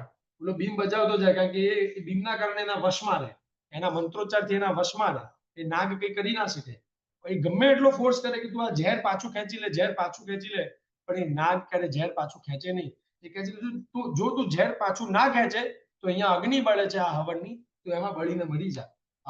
અગંધન કુળનો નાગ જો મંત્રથી અને ભીમથી કદાચ ખેંચાઈ જાય તો એ મરવાનું પસંદ કરશે આગમાં બળીને, પરંતુ પોતે ઓકેલું ઝેર એ ક્યારે પાછું ખેંચતો નથી. આ યાદ કરાવે છે રાજીમતી રહનેમીને, અને રહનેમી પણ જાગી જાય છે. પાપ થઈ જાય પણ પાપ થયા પછી એનો સ્વીકાર કરી કે હા ભૂલ થઈ, ભૂલનો સ્વીકાર થઈ જાય એ પછી અંદરનું પશ્ચાતાપ ખરી કે ક્યાંક હા ખોટું થયું, અંદરનો પશ્ચાતાપ થઈ જાય એ પછી હવે ખોટું થયું છે તો એનું પ્રાયશ્ચિત લેવા માટે આપણે સજ્જ ખરા કે રહનેમી અને રાજીમતી નેમીના ભગવાન પાસે જાય છે, એનું વિધિવત પ્રાયશ્ચિત પણ લે છે અને આત્માનું કલ્યાણ કરીને કેવળ જ્ઞાન કેવળ દર્શનને આપે છે. ભૂલ થઈ જાય પણ ભૂલ થયા પછી એમાંથી આપણને બહાર નીકળતા પણ એક આત્મબળ આવવું જોઈએ. આ બાજુ પ્રભુનો જીવનકાળ 54 દિવસ છદ્મસ્તમાં પર્યાયમાં રહ્યા, 54 દિવસ ઓછા એવા 700 વર્ષ કેવલી પર્યાયમાં રહ્યા, 300 વર્ષ કુમાર અવસ્થામાં રહ્યા. આમ પૂરેપૂરા 700 વર્ષ ચારિત્રના, 300 વર્ષ કુમાર અવસ્થા, 54 દિવસ છદ્મસ્તના ઇન બિટવીન, આવી રીતે 1000 વર્ષનું આયુષ્ય પરિપૂર્ણ કરી 8 કર્મનો ક્ષય કરી આ જ અવસરપીણી કાળના અષાઢ સુદ આઠમના દિવસે ગિરનાર પર્વત ઉપર 536 સાધુઓ સાથે 1 મહિનાનું અનશન કરી ચિત્રા નક્ષત્રમાં પ્રભુ નિર્વાણ પામ્યા. બોલો નેમિનાથ ભગવાન કી જય. અરિષ્ટ નેમિના નિર્વાણ પછી 84,980 વર્ષ પસાર થયા બાદ આ ગ્રંથ લેખન થયું અને જાહેરમાં વાંચન શરૂ. હવે નમીનાથ ભગવાન થી અજીતનાથ ભગવાન સુધીના જિનેશ્વરોના આંતરકાળ વિસ્તારમાંથી નથી લેવામાં આવતા. આપણે ઋષભદેવના નિર્વાણથી 3 વર્ષ 8.5 માસ અધિક 50 લાખ કોટી સાગરોપમે શ્રી અજીતનાથ પ્રભુ નિર્વાણ પામ્યા. ત્યાર પછી 3 વર્ષ 8.5 અને 42,000 વર્ષ ઓછા 50 લાખ કોટી સાગરોપમે શ્રી વીર ભગવાન નિર્વાણ પામ્યા. ત્યાર પછી 980 વર્ષે ગ્રંથ વાંચના શરૂ થઈ. ઋષભદેવ ભગવાનનું જીવન ચરિત્ર. કેટલા જણા નમીનાથ ભગવાનની જાત્રા કરવા ગિરનાર જશે? કેટલા બીજાને લઈને જશે? એક પોતાનો ઊંચો રાખજો જે જવાના હોય. હવે પોતે બીજાને લઈને બીજો ઊંચો કરજો. ખૂબ આનંદ આવશે. એક ઐતિહાસિક પળ બનાવી દો. તમારા બધાના હાથમાં છે કે એ પળ ઐતિહાસિક હશે કે નહીં હોય. જો સંઘની વધારેમાં વધારે વ્યક્તિ જોડાશે તો it will be historical moment genuinely for the Jain history, modern Jain history. આટલા બધા લોકો એક સાથે તમને અને સંપત્તિબેન જોડી હશે ને? બરાબર હશે ને? અરે હેમલબ સુરી માર સાહેબ હશે. અમને તો કોઈ પૂછશે નહીં. આ પૂનામાં ક્યાં સંપ્રતિભાઈ તો ચલો ગાવા માટે આગળ હશે, એમને એ તો હશે. અમને તો કોઈ પૂછશે નહીં. અરે હા જીનેબી આવો તમે આવો આટલું ખાલી કરજો મને. નેમિનાથ દાદા માટેની પ્રીતિમાં કોણ ક્યાં હશે કોઈને બી ખબર બી નહીં હોય, પણ બધા આઈ લવ યુ નેમિનાથ અને આઈ લવ યુ ગિરનારમાં હશે. ઋષભદેવ ભગવાનનું જીવન ચરિત્ર. આ અવસરપીણી કાળના પ્રથમ તીર્થંકર. 18 કોટી સાગરોપમના અસંખ્ય વર્ષો સુધી ભરત ક્ષેત્રમાં વ્યાપેલ અધર્મ, એનો અંધકાર, અયોધ્યામાં જન્મેલા અરહંત શ્રી ઋષભદેવ પ્રભુના 4 કલ્યાણકો, 54 જન્મ દીક્ષા કેવળ જ્ઞાન ઉત્તરાષાઢા નક્ષત્રમાં થયા. 5મું મોક્ષ કલ્યાણક અભિજીત નક્ષત્રમાં થયું. જેઠ વદ ચોથના દિવસે 33 સાગરોપમની સ્થિતિવાળા સર્વાર્થ સિદ્ધ નામના મહાવિમાનની છબીને આજ જંબુ દ્વીપમાં આવેલા ભરત ક્ષેત્રની ઇક્ષ્વાકુ ભૂમિના નાભી નામે કુલકર્ણી મરુદેવા નામની પત્ની એની કુક્ષીમાં પ્રભુ ગર્ભપણે ઉત્પન્ન થાય એટલે કે પ્રભુનું ચ્યવન કલ્યાણક થયું. બોલો શ્રી આદેશ્વર ભગવાન. બધા તીર્થંકરની માતા 14 સુપન જોવે, પરંતુ ઋષભદેવની માતાના 14 સુપનમાં પહેલું સુપન વૃષભ, મહેશ્વર ભગવાનની માતા ત્રિશલા માતાને પહેલું સુપન સિંહ અને બાકીના બધાની માતાને પહેલું સુપન હાથી. બરાબર છે. આ પ્રમાણે 14 સુપન આવ્યા. એ 14 સુપનની વાત મરુદેવા માતાની એનું અર્થઘટન, એનું સ્વપ્ન લક્ષણ એ નાભિકુલ કરે પોતે જ કર્યું. એ વખતે કોઈ સ્વપ્ન ફળ પાઠક હતા નહીં. એ વખતે યુગલિકનો કાળ ચાલતો હતો.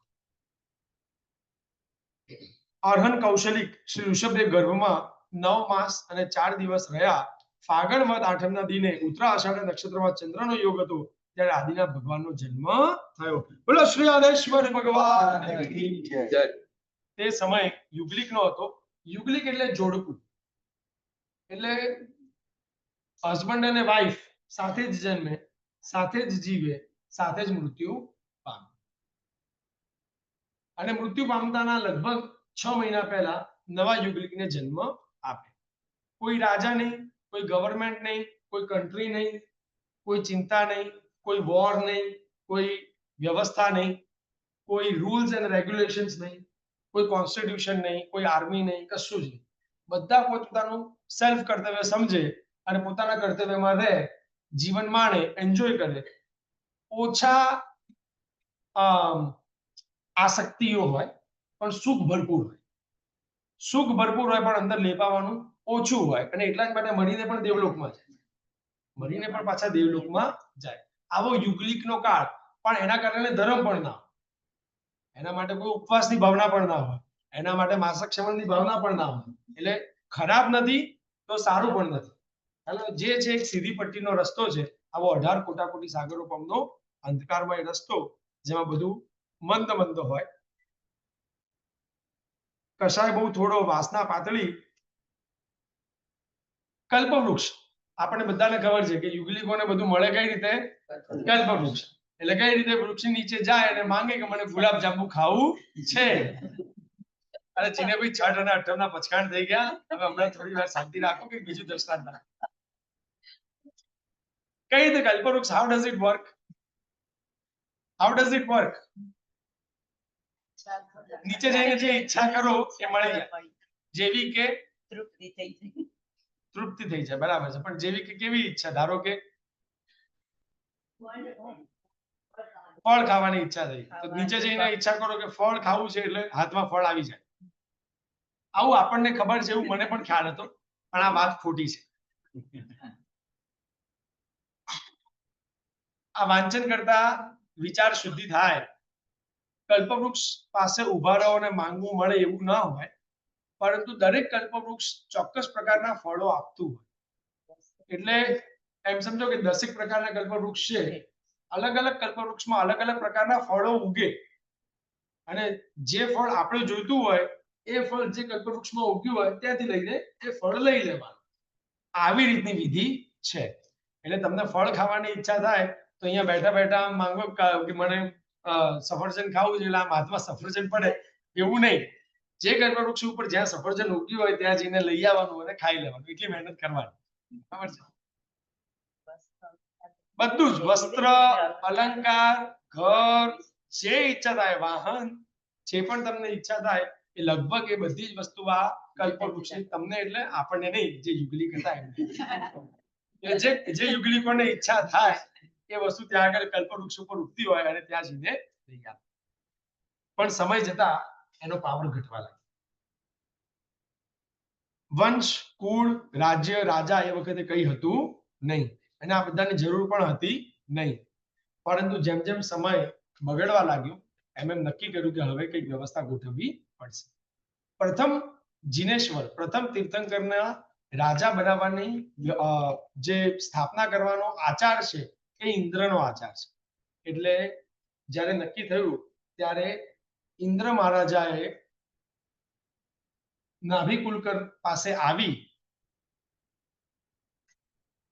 એક શેરડીનો મોટો સાંઠો, શેરડી એ પોતાના હાથમાં રાખી હતી અને નાભિકુલકરના ખોળામાં બેઠેલા આદેશ્વર પ્રભુ એ વખતે એ સાંઠાને જોઈ અને પોતાનો હાથ લાંબો કરે છે. બાળ સહજ ભાવે એ હાથ લાંબો કરે છે. એટલે ઇન્દ્ર મહારાજાને થાય છે કે આ શેરડીનો સાંઠો એમને ગમ્યો છે, એટલા માટે ઇક્ષ્વાકુ કુળ એવું એમનું નામ આપવામાં આવે છે. કે ઇક્ષુની ઈચ્છા એટલે કે શેરડીની ઈચ્છા, શેરડીના રસની ઈચ્છા વાળા છે, એટલે ઇક્ષ્વાકુ કુળ એ રીતે ઇન્દ્ર પ્રભુને નામ આપ્યું. ઇન્દ્રે એમના ગોત્રનું નામ કાશ્યપ ગોત્ર એવું જાહેર કર્યું અને એમને આ આચાર પૂરો કર્યો. ભોજન અંગે આદેશ્વર ભગવાન એમના અંગૂઠામાં જ અમૃત હોય દેવાધિષ્ઠિત. જ્યારે પણ નાના હોય ત્યારે માત્ર અહીંયા મોઢામાં અંગૂઠો મૂકે એટલે અમૃતથી એમનું પાન થઈ જાય. મોટા થયા પછી જ એમને અગ્નિથી પકવેલા ભોજન વાપરવાના હોય. એ પહેલા માત્ર અંગૂઠાથી અમૃતથી પાન કરતા હોય. લગ્ન પ્રથાની શરૂઆત. હવે યુગલિક તરીકે જન્મે એટલે લગ્નનો કોઈ વ્યવહાર હતો નહીં, કારણ કે જોડકા સાથે જ જન્મ્યા હોય, સાથે જ જીવતા હોય. પરંતુ એક વખત થયું એવું કે એક યુગલિક એ તાડ વૃક્ષની નીચે બેઠા હતા અને એનું ફળ નીચે પડ્યું અને ફળ યુગલ એટલે કે મેલના માથા ઉપર વાગ્યું અને ત્યાં એ મૃત્યુ પામ્યું. હવે યુગલિકમાં બેમાંથી એક જ રહ્યા, મેલ મૃત્યુ પામ્યા અને ફિમેલ રહ્યા અને એના કારણે એ ફિમેલ એ સુનંદા, એનું નામ હતું સુનંદા, એ એકલા બધે ફરવા લાગ્યા અને એ વખતે બધા ભેગા કરીને કીધું કે આવી રીતે ચાલે નહીં, બધા યુગલિકો સાથે ફરે છે, આ સુનંદા એકલા કેમ ફરે? એટલે એ વખતે કોઈ પણ પ્રશ્ન હોય તો નાભિક કુલકર પાસે જઈને પૂછવા. એ રાજા હતા નહીં, પરંતુ એક બધાના એક સ્વીકાર્ય મુખ્ય વ્યક્તિ હતા. એટલે નાભિક કુલકર પાસે જઈને કહે છે કે આ સુનંદાનું શું કરવાનું અમારે? એટલે કહે છે કે આ સુનંદાને ઋષભને પરણાવો. એટલે ઋષભ અને સુમંગલાનું તો યુગલિક છે જ જોડકું, પણ હવે સુનંદાને ઋષભ સાથે પરણાવવાની પહેલી લગ્ન પ્રથાની વ્યવસ્થા ત્યારે ચાલુ થઈ. અને ત્યાર પછી બંને સુનંદા અને સુમંગલાથી 100 પુત્રો ઋષભ કુમારને થયા.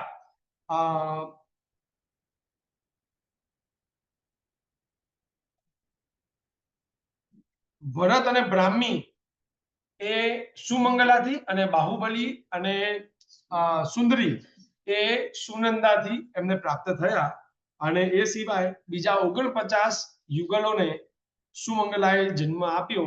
આ રીતે કુલ 100 પુત્રોની પ્રાપ્તિ થઈ. પ્રથમ તીર્થંકર, પ્રથમ રાજા, પ્રથમ સાધુ, પ્રથમ જીન અને ઋષભ, આ પ્રમાણે 5 નામથી તેઓ ઓળખાવા લાગ્યા. હવે પ્રથમ રાજા કઈ રીતે? ધીમે ધીમે કસાયો વધવા લાગ્યા. પહેલા યુગલિકોમાં ઝઘડા થતા ને તો એ લોકો કહેતા હટ હટ હટ, આટલો હકાર ભરે ને તો સામેવાળાને એટલું બધું ખોટું લાગે કે ઝઘડો ત્યાં પતી જતો. પછી એ શબ્દની અસર ઓછી થવા લાગી. એટલે પછી આવ્યું વિમલવાહન અને ચક્ષુસંત કુલકરના વખતમાં નજીવી કોઈ ભૂલો કરે તો હકારની જગ્યાએ ધીરે ધીરે એની અસર ઘટી એટલે બધા બોલવા લાગ્યા મટ મટ, એટલે મક્કાર. એટલે પહેલા હકાર હતો, પછી આવ્યો મકાર. તો મકાર કરવા લાગ્યા, જેના કારણે એની અસર પાછી વધી અને લોકો શાંત થવા લાગ્યા. પણ થોડા સમય પછી મકારની પણ અસર ઓછી થવા લાગી. પછી આવ્યું ધિક ધિક, ધિક્કાર. એની પણ અસર થોડો સમય ચાલી, એ પણ ઓછી થવા લાગી. પછી ફાઇનલી યુગલિકો એ નાભિક કુલકર પાસે આવી અને કોઈ વ્યવસ્થાની માંગણી કરી અને એ વખતે નાભિક કુલકરે કીધું કે ઋષભને તમારો રાજા બનાવો. રાજાનો અભિષેક કરવાનો આચાર એ ઇન્દ્રનો છે. ઇન્દ્ર આખી વ્યવસ્થા કરે છે. આ બાજુ યુગલિકો પણ એમની રીતે અભિષેકની તૈયારી કરવા માટે જાય છે અને પાછા આવે ત્યાં સુધીમાં ઇન્દ્ર મહારાજે આખો પ્રસંગ પૂર્ણ કરી દીધો હોય છે. પરંતુ યુગલિકો બધા અભિષેકની ધારાઓ લઈને આવ્યા, જળ વગેરે લઈને આવ્યા, તો માત્ર એમનો જમણો અંગૂઠો ખુલ્લો હતો. તે જમણા અંગૂઠા ઉપર અભિષેક કરી અને રાજ્યાભિષેક યુગલિકો કરે છે.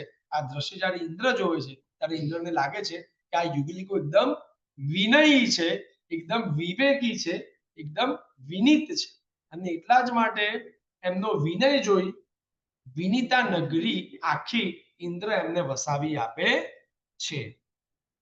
12 યોજન વિસ્તારવાળી અને 9 યોજન લાંબી આખી વિનીતા નગરી વૈશ્રવણ દેવ દ્વારા બનાવવામાં આવી. જેમ જેમ કાળ ઘટતો ચાલ્યો, પુણ્ય ઘટતું ચાલ્યું, લોકોમાં તકલીફો વધી, કલ્પવૃક્ષની તાકાત વધી, ખાવા માટે અનાજની વ્યવસ્થા થઈ. અનાજને સીધું ન ખાતા અનાજને પકાવવા માટે કઈ રીતે કરવું એ વખતે વાવાઝોડું આવ્યું અને 2 ડાળખીઓ અથડાઈ અને અગ્નિ પ્રજ્વલિત થયો અને પછી એ અગ્નિમાં અનાજ પકવી અને ખાવું એવી રીતની પાક વિદ્યા શીખવવામાં આવી. હવે ઋષભ રાજાએ 20 લાખ પૂરવ સુધી કુમાર અવસ્થા અને 63 લાખ પૂરવ સુધી રાજ્ય અવસ્થા.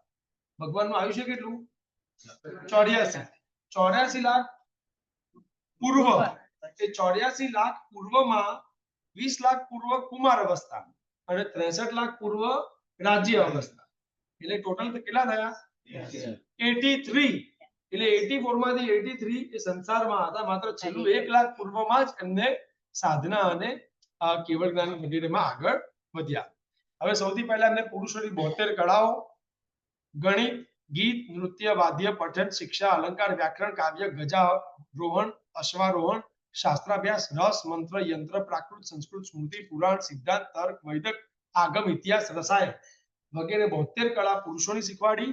નૃત્ય, ચિત્ર, વાજિત્ર, મંત્ર, તંત્ર, ધર્મદૃષ્ટિ, જ્ઞાન, વિજ્ઞાન, ધમ, વિજ્ઞાન, તાલમાન, નરલક્ષણ, ધર્માચાર, શુકન વિચાર, રંજન યોગ, ચૂર્ણ યોગ, ગેહાચાર, વ્યાકરણ, રાંધન, રસોઈ, કેશબંધ, કથાકથન વગેરે 64 કળાઓ સ્ત્રીઓ માટે શીખી.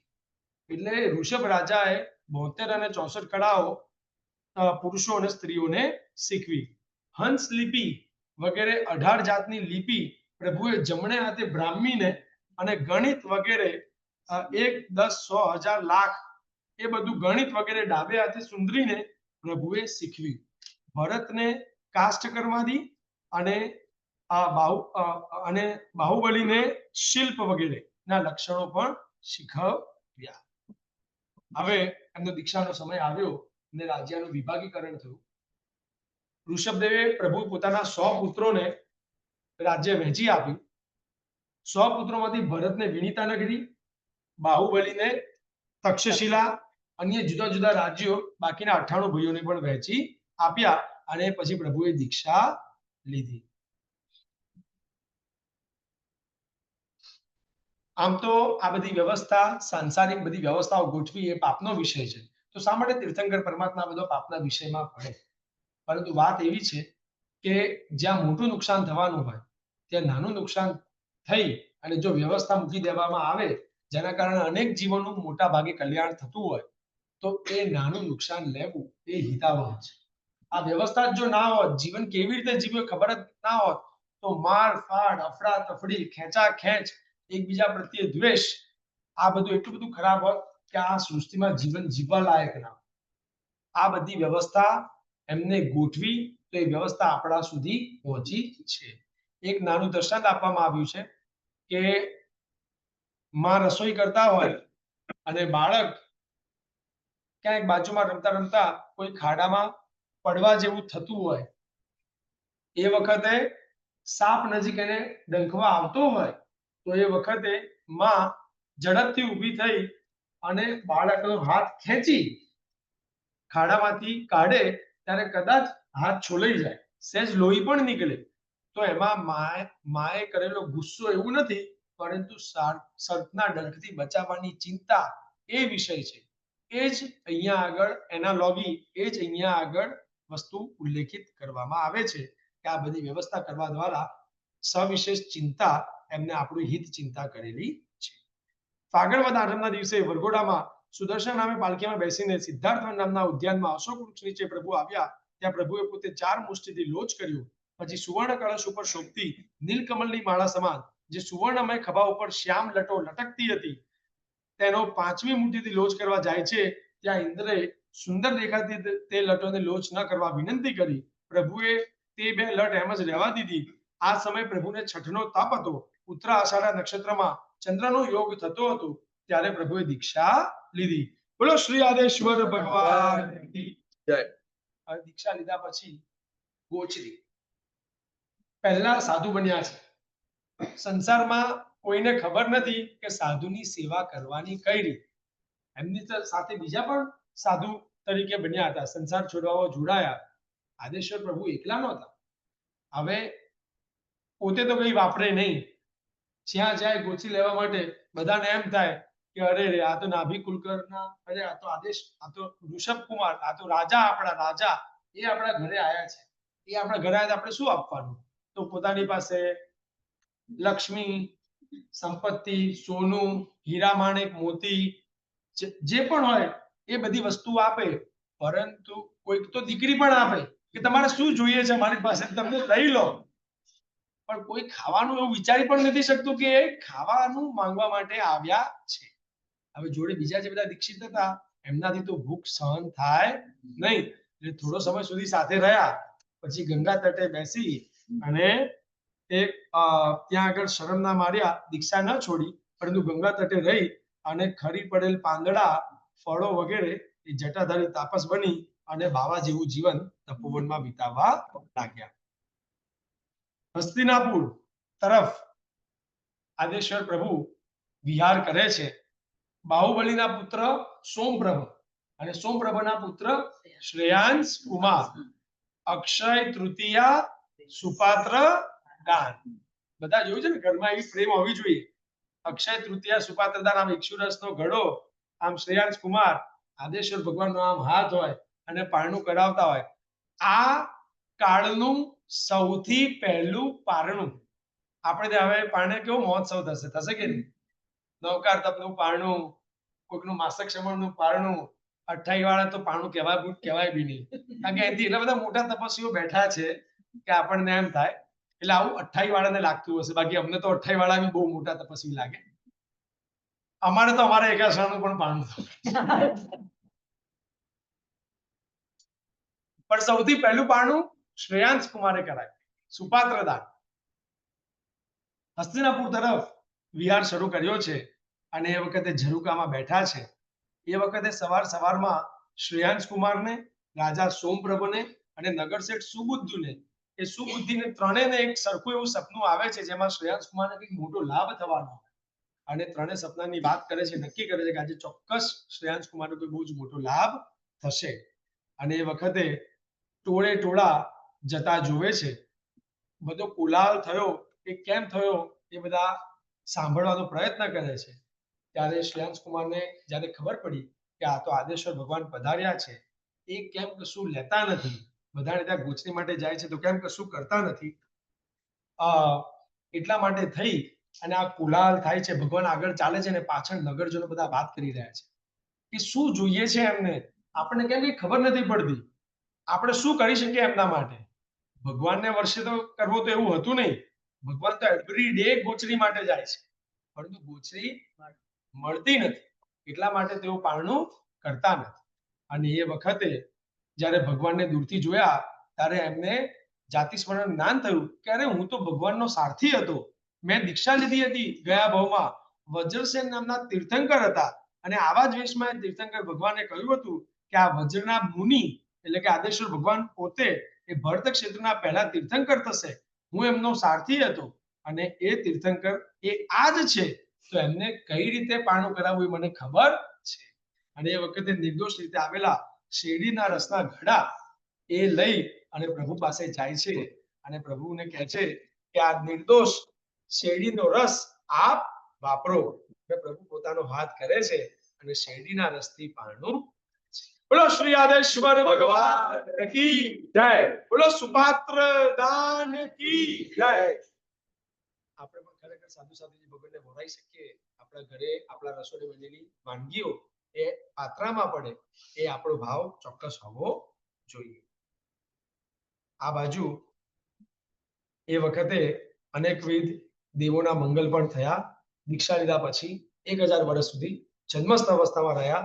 આ સમયમાં ફક્ત એક જ અહોરાત્રને પ્રમાદકાળ હતો. મહાવદ 11ના દિવસે પુરીમતાલ નામના વિનીતા નગરીના શાખાનગરની બહાર શક્યમુખ ઉદ્યાનમાં ન્યગ્રોધ નામના વૃક્ષ નીચે નિર્જળ છઠનો તાપ હતો. ત્યારે ઉત્તરા અષાઢ નક્ષત્રમાં ધ્યાનાંતર દશામાં પ્રભુને બોલો શ્રી જ્યારે પ્રભુને કેવળ જ્ઞાન થયું ત્યારે જે ભરત મહારાજાને ચક્ર રત્નની પ્રાપ્તિ. હવે પહેલા પિતાનું કેવળ જ્ઞાન ઉજવવાનું કે પહેલા પોતાનું ચક્ર રત્ન ઉજવવાનું? પહેલા ધર્મ આવે પછી કર્મ આવે. દાદીમાં મરુદેવા જ્યારથી દીક્ષા લીધી છે દીકરાએ ત્યારથી રડી રડીને આંખો એટલી સૂજી ગઈ છે, આંખોના પડલ એટલા બધા વધી ગયા છે કે હવે આંખો ખુલતી નથી, જાણે આંખે અંધારો આવી ગયો છે. અને એ ભરત મહારાજા દાદીમાં મરુદેવા ચાલો હું તમારા દીકરા મારા પિતા ઋષભદેવ તીર્થંકરને મળાવવા વંદન કરવા લઈ જવું, ચાલો. મરુદેવા માતાને હાથી પર ગજ અંબાડી પર બેસાડી અને ભરત મહારાજા લઈ જઈ રહ્યા છે.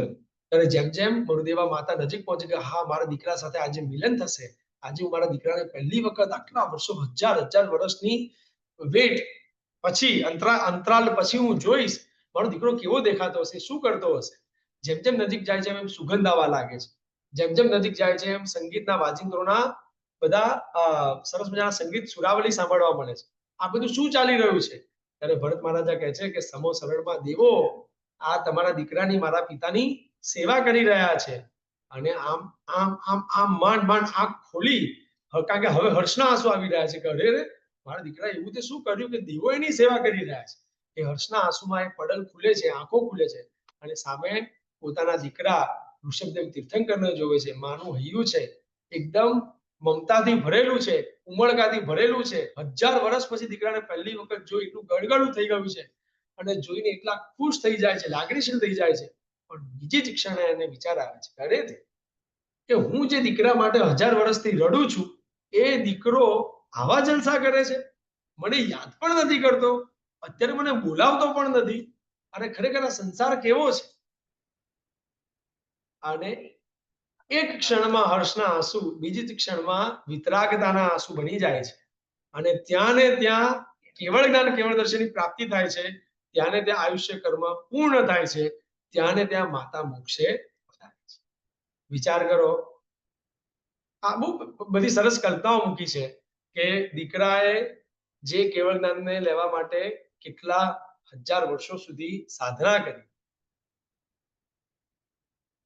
જે મોક્ષમાં જવા માટે દીકરાએ આટલો બધો પરિશ્રમ વેઠ્યો, એ મોક્ષનો આસ્વાદ સૌથી પહેલો પોતાની માતાને અર્પણ કર્યો. કે માતૃભક્તિ પણ કરવી ને તો આદેશ્વર ભગવાન જેવી. અને માતા માટે પણ એવું કહેવાય છે કે દીકરો જે કન્યાને પરણશે, એ કન્યાને પહેલા માતા જોશે. સિદ્ધિરૂપી કન્યાના દર્શન પહેલા માતાએ કર્યા, પછી દીકરો મોક્ષે ગયો.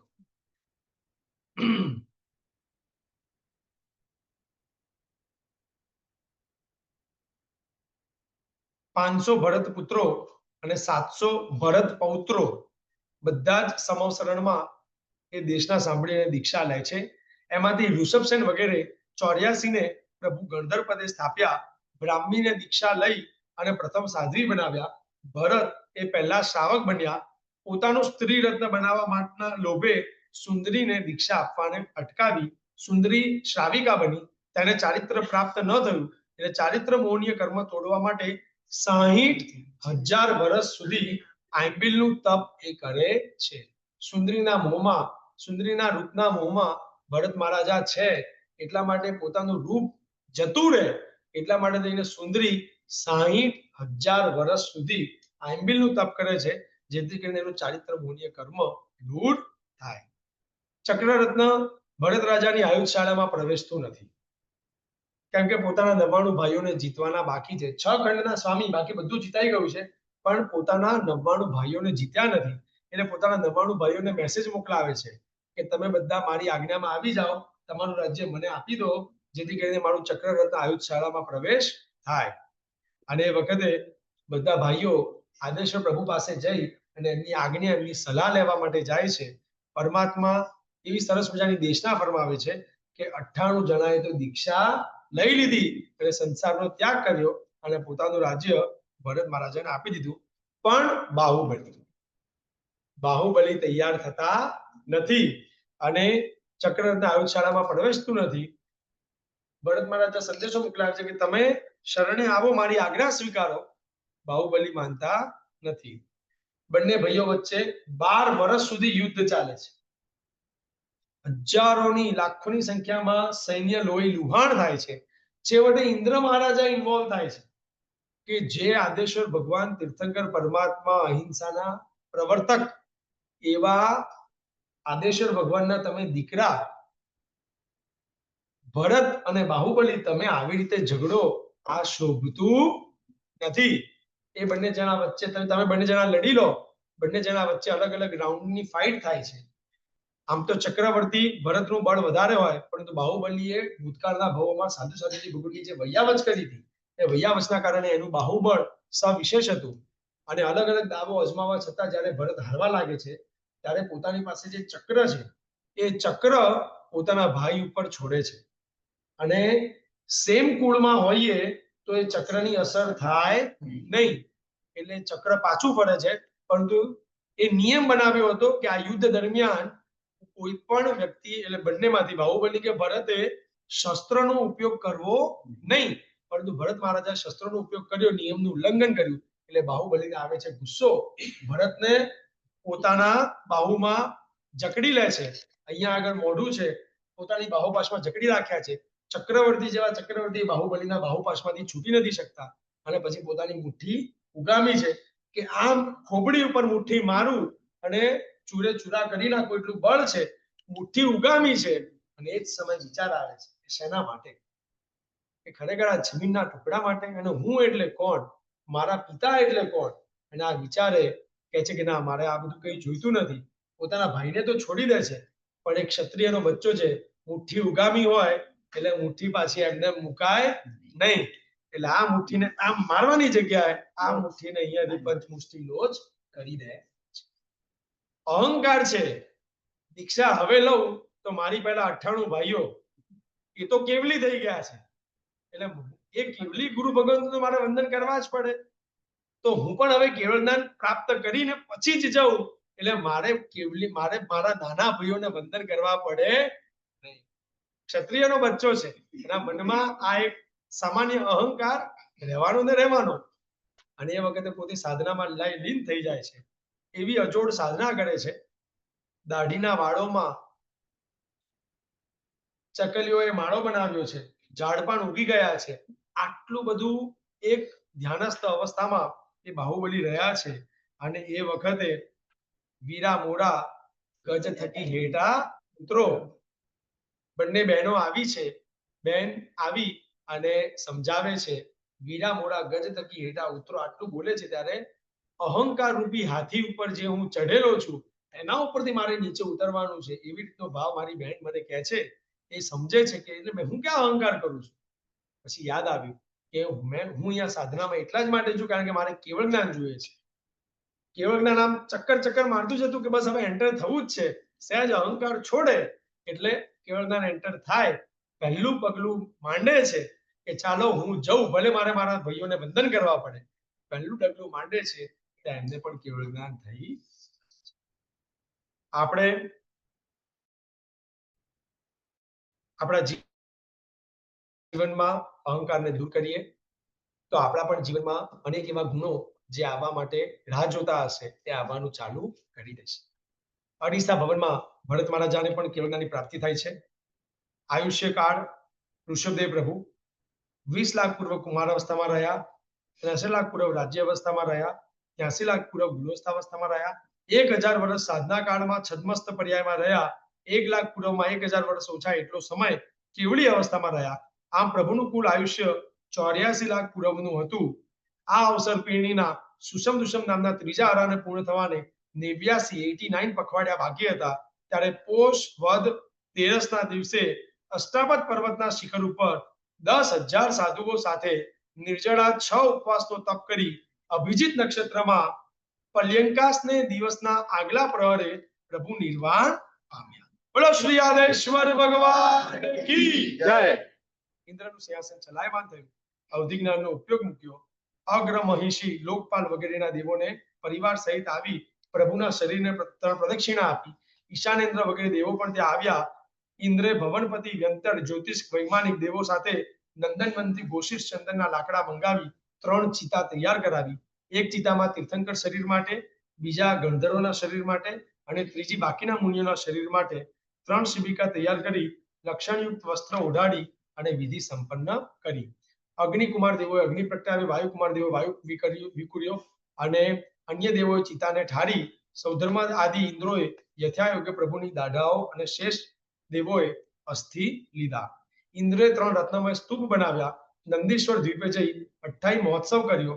વજ્રમય દાબડીમાં જીને દાઢા મૂકીને પૂજા કરવા લાગ્યા. આ દાઢાનો અભિષેક કરી તે જળ છાંટવાથી શાંત. ઋષભદેવ પ્રભુના નિર્વાણ બાદ 3 વર્ષ 8.5 માસે ત્રીજો આરો પૂર્ણ થયો. ઋષભદેવ પ્રભુના નિર્વાણ બાદ 42,000 વર્ષ તથા 3 વર્ષ ને 8.5 માસ જેટલો સમય ઓછો એવા 1 કોટાકોટી સાગરોપમ વર્ષે પ્રભુના મહાવીર નિર્વાણ પામ્યા અને વીર નિર્વાણ પછી 980 વર્ષે ગ્રંથ વાંચના શરૂ. બધા બે હાથ જોડજો. નમો નિતાણ નમો સિદ્ધાંત નમો જ્ઞાન નમો દાન નમો સમસ્ત બતનું ચમકારો સબ પાપણાસ મંગલામ સબ સિંહ પડવા હોય મંગલ. હવે કુમારભાઈ પહેલા આપણે પૂછી લઈએ. નવગણધર અને સુધર્મા સ્વામી પછીના મુખ્ય 5-7 ગુરુ ભગવંતો એમના લગભગ 4-5 સ્ટોરીઝ છે. જો સમય 11 વાગ્યા સુધી લેવો હોય તો આજે છેલ્લો સ્વાધ્યાય છે અને છેલ્લા માત્ર ગુરુ ભગવંતોના અમુક ચારિત્રો જે છે ન લેવા હોય તો માત્ર નામ લઈ લો તો પણ વાંધો નથી, અને જો લેવા હોય ને બધાની સ્થિરતા હોય તો લગભગ બીજી 20 મિનિટ 15 મિનિટ લઈ અને આ પૂર્ણ કરી અને આપણે સ્વાધ્યાય સંપન્ન કરીએ, જેથી કરીને કલ્પસૂત્રની આખી વાંચના. અને કોઈ પૂજા માટે હોય તો અહીંયાથી ખાલી ડોર ઓપન કરી દો અને અહીંયાથી સાઈડમાંથી બધા લાઈનમાં આવી શકે, અને જે પણ હોય એ પૂજા માટે કોઈને રાહ ન જોઈ શકે એટલે સાઈડમાંથી એની પૂજા ચાલુ કરાવી દો. બાકીના બધા આપણે સ્વાધ્યાય કન્ટિન્યુ કરીએ. બધા ઓકે છો? ચોક્કસ. જો આટલા બધા બોલ્યા એટલે જે નથી બોલ્યા બધા પણ બેસવું પડશે. ભાઈઓ બાજુ છે ને ખાલી ત્યાંથી જેવો દરવાજો ખોલે ને ભાઈઓ બાજુથી જતા રહે એટલે એક લાઈન કરી દો.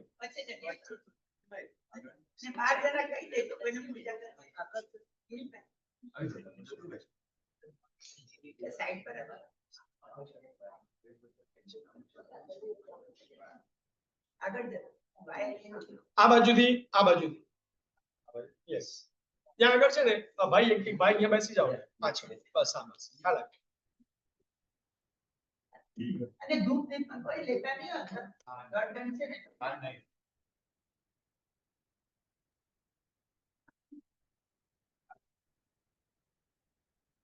બે હાથ જોડેલા. નમો હરિદાણ નમો સિદ્ધાણ નમો હરિયાણ નમો જાણ નમો સવસાવણ મેં સંચરણ કાઢો સભાપણા સંગલાટ સભ્ય પડવાય મંગલમ.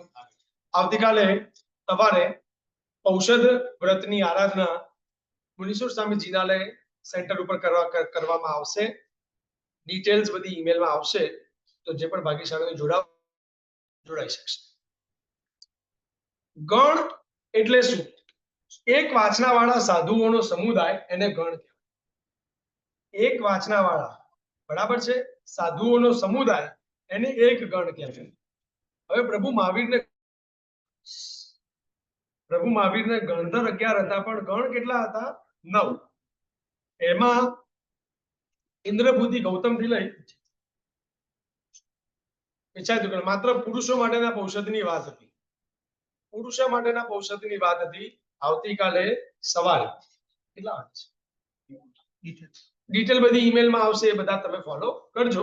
ખાલી એક જાહેરાત છે કે એમજેમાં ત્યાં ઔષધની આરાધના થશે, તો જેમને જોડાવવું હોય એ ઈમેલ ઉપર ધ્યાન રાખજો. 23 તીર્થંકરોના જેટલા ગણધર હતા ને એટલા જ ગણ હતા, પણ 24મા તીર્થંકરના ગણધર 11 હતા પણ ગણ 9 હતા. કારણ કે ઇન્દ્રભૂતિથી લઈને 7મા મૈતાર્ય, 7મા ગણધર મૌર્ય પુત્ર, વિચાર્યું મૌર્ય નોટ મૈતાર્ય, વિચાર્યું 7મા મૌર્ય પુત્ર એ 1 થી 7 ગણધરના 7 ગણ, પણ 8મા અને 9મા ગણધરનો એક જ ગણ અને 10મા અને 11મા ગણનો પણ એક જ ગણ, એટલે બંને જોઈન્ટ હતા. એટલે 8મા અને 9મા અને 10મા અને 11મા ગણ એક હતા. આ પ્રમાણે 7 + 2 9 ગણ, પણ 11 ગણધર એ પ્રભુ મહાવીરના સમયમાં જાણ્યું. હવે દ્વાદશાંગી, દરેક ગણધર ભગવાન પોતાની દ્વાદશાંગીની રચના કરે. એટલે ગૌતમ સ્વામી, સુધર્મા સ્વામી, દરેક 11 ગણધરની પોતાની દ્વાદશાંગીની અલગ અલગ રચના હોય, અને જેમની પાઠ પરંપરા હોય એમની દ્વાદશાંગી જનરલી ભણાતી હોય. આપણી પાઠ પરંપરા કોની છે? સુધર્મા સ્વામી. એટલે સુધર્મા સ્વામીની પાઠ પરંપરા, એટલે સુધર્મા સ્વામીની દ્વાદશાંગીનો જ્ઞાન એ આપણા સુધી તૂટક પહોંચી રહ્યું છે. એમનું જ્ઞાન કેટલું હોય ગણધરોનું?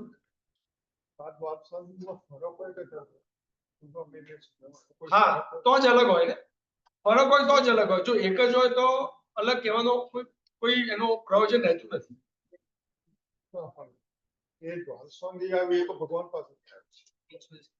હા, એટલે તીર્થંકર પરમાત્માએ માત્ર ત્રિપદી આપી, ઉપનેયવા, મિગેયવા અને ધ્રુવૈવા. હવે એનો ક્ષયક્ષમ આપ ગણધર છો તો આપને થયો, આપને આપના પ્રમાણે આપણે દ્વાદશાંગી રચી. એમને પણ એમનો ક્ષયક્ષમ થયો, એમને એમના પ્રમાણે દ્વાદશાંગી રચી. હવે એમાં મુખ્યતા સમાન હોઈ શકે, પરંતુ શું, જેમ કે કોઈક આચરણ, કોઈક સમાચારી, કોઈક વિચાર, ઓર્ડર ઓફ જ્ઞાન, આ બધી વસ્તુમાં પરિવર્તન હોઈ શકે. બરાબર છે? એટલે બંનેની દ્વાદશાંગીમાં માત્ર આચરણ જ અલગ છે, બાકી સૂત્રથી સેમ છે એવું નથી. તમારા સૂત્ર તમારા છે, એમના સૂત્ર એમના છે. એવી રીતે દરેક ગણધરના પોતપોતાના સૂત્ર છે. આપણે ત્યાં ગણધરો દ્વાદશાંગી ધર, 14 પૂર્વધર હોય છે. એક માસના ઉપવાસ સાથે પાદપોપગમન અનશન વડે રાજગૃહ નગરે મોક્ષે ગયા 11 ગણધરોમાંથી ઇન્દ્રભૂતિ અને સુધર્મા સ્વામી, આ 2 ગણધર સિવાય બાકીના 9 ગણધર તીર્થંકર પરમાત્મા મહાવીર ભગવાન હયાત હતા ત્યારે જ મોક્ષે ગયા. અને જે ગણધર ભગવાન મોક્ષે ગયા એ પોતાની પાઠ પરંપરા, પોતાનું ગણ એ સુધર્મા સ્વામીને સોંપતા ગયા. સુધર્મા સ્વામી વીર પ્રભુની પાટે 5મા ગણધર શ્રી સુધર્મા સ્વામી.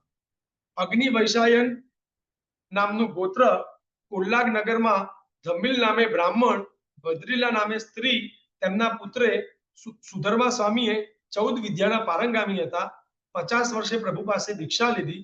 30 વર્ષ સુધી વીર પ્રભુની સેવા કરી. વીર પ્રભુના નિર્વાણ પછી 12 વર્ષ અથવા જન્મથી 92 વર્ષે તેમને કેવળ જ્ઞાન ઉત્પન્ન થયું.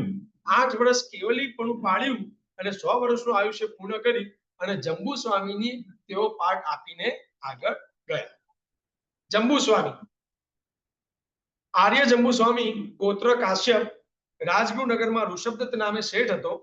ધારિણી નામે ભાર્યા હતી. એક વખત મધ્યરાત્રિએ ધારિણીને સ્વપ્નમાં જંબુ વૃક્ષ આવ્યું.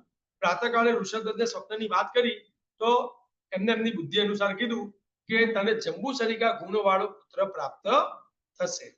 જંબુ કુમાર બાલ્યકાળ પસાર કરી યૌવન પામે છે અને માતા પિતાએ નગરના જુદા જુદા 8 શ્રેષ્ઠીઓની 8 કન્યા એની સાથે વિવાહ નક્કી કર્યો છે.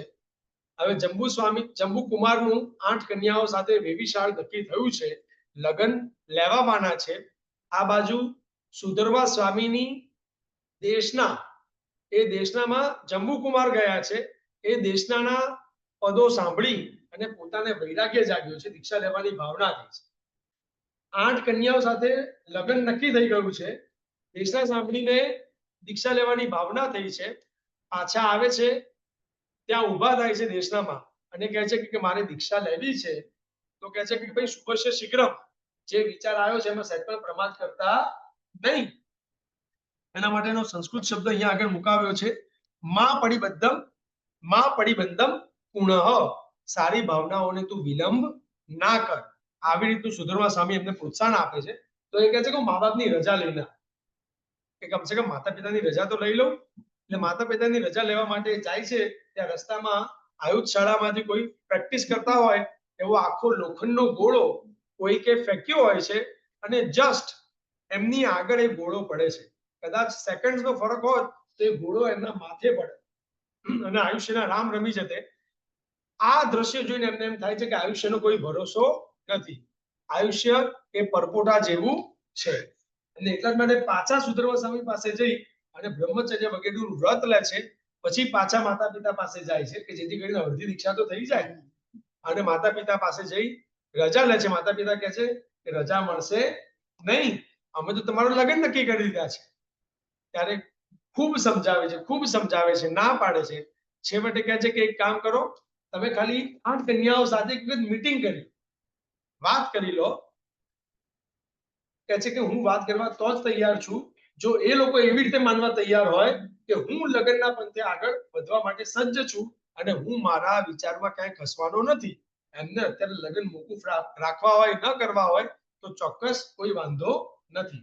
પરંતુ 8 કન્યાઓને પૂછવામાં આવે છે, એમના માતા પિતાને જણાવવામાં આવે છે કે આવી રીતે જંબુ કુમારને દીક્ષાના ભાવ થયા છે. માતા પિતા દીકરીઓ બધા ભેગા મળી નક્કી કરે છે કે એક વખત લગ્ન તો કરાવી લો, લગ્ન થઈ જશે પછી જોઈ લઈશું. આ શરતની ક્લેરિટી સાથે લગ્ન તો થઈ ગયા. રાત્રિનો સમય છે. 8 કન્યા અને જંબુકુમાર બધા બેઠા છે અને વાત ચાલે છે. હવે એ સંવાદ તો આપણે વિચારીએ પણ લગ્ન પણ કેવા. 8 કન્યાના એક કન્યાના ઘરેથી 9 કરોડ સોના મોહરનું કરિયાવર આવ્યું છે. એટલે 72 કરોડ સોના મોહર જંબુકુમારને આપવામાં આવી છે. 8 કરોડ સોના મોહર કન્યાઓના મોસાળ તરફથી આવી છે. 1 કરોડ સોના મોહર જંબુકુમારના પોતાના મોસાળ તરફથી આવી છે અને 18 કરોડ સોના મોહર જંબુકુમારની પોતાની સંપત્તિ છે. આમ 99 કરોડ સોના મોહરના આસામી એ પોતાના મહેલમાં એક સ્થાન ઉપર 8 કન્યાઓ સાથે લગ્નની પહેલી રાત્રે બેઠા છે અને વૈરાગ્યની વાતો ચાલી રહી છે કે શા માટે દીક્ષા. આ લોકો સંસાર તરફ ખેંચે છે, આ વૈરાગ્ય તરફ ખેંચે છે. અને એ સમયે પ્રભવ નામનો ચોર આવ્યો છે પોતાના 500 સાગરીતો સાથે, કે જ્યાં 99 કરોડ સોના મોહર જે મહેલમાં છે એક જ વખત ચોરી, અને આ ચોરી જો થઈ જાય તો આખા જીવનની શાંતિ, કે 99 કરોડ સોના મોહર એટલે આખી જીવન બદલાઈ જાય. અને પ્રભવ નામનો ચોર એ આખી સંપત્તિઓ ભેગી કરી અને ઘાસડા ભરી અને જઈ રહ્યો છે. એ વખતે કે આ લોકો કોઈ ઊભા પણ નથી થતા, કોઈ આવતા નથી, બધી સંપત્તિ એમનેમ પડી છે, કોઈ કઈ જોતું નથી. આ બધા કરે છે શું એવું? તો પ્રભવ એ સંવાદ સાંભળવા માટે જાય છે. વધારે તો કશું નથી કહેવું, પણ નેક્સ્ટ ડે મોર્નિંગ 527 દીક્ષા એક સાથે થાય છે. 500 ચોર, પ્રભવ, 8 કન્યાઓ, માતા પિતા, સાસુ સસરા, આ બધા સાથે મળીને 527 આત્માઓ એક સાથે દીક્ષા લે છે.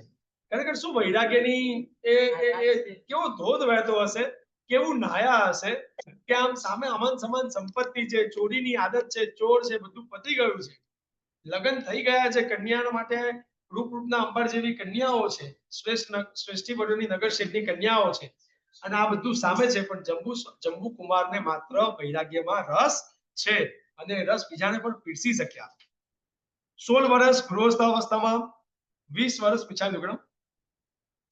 હા, બરાબર છે. જંબુ સ્વામી નિરતિચાર શુદ્ધ ચારિત્ર પાળી 14 પૂર્વી થાય છે. અનુક્રમે 4 ઘાતી કર્મ ખપાવી કેવળ જ્ઞાન અને મુક્તિ પદને પામે છે.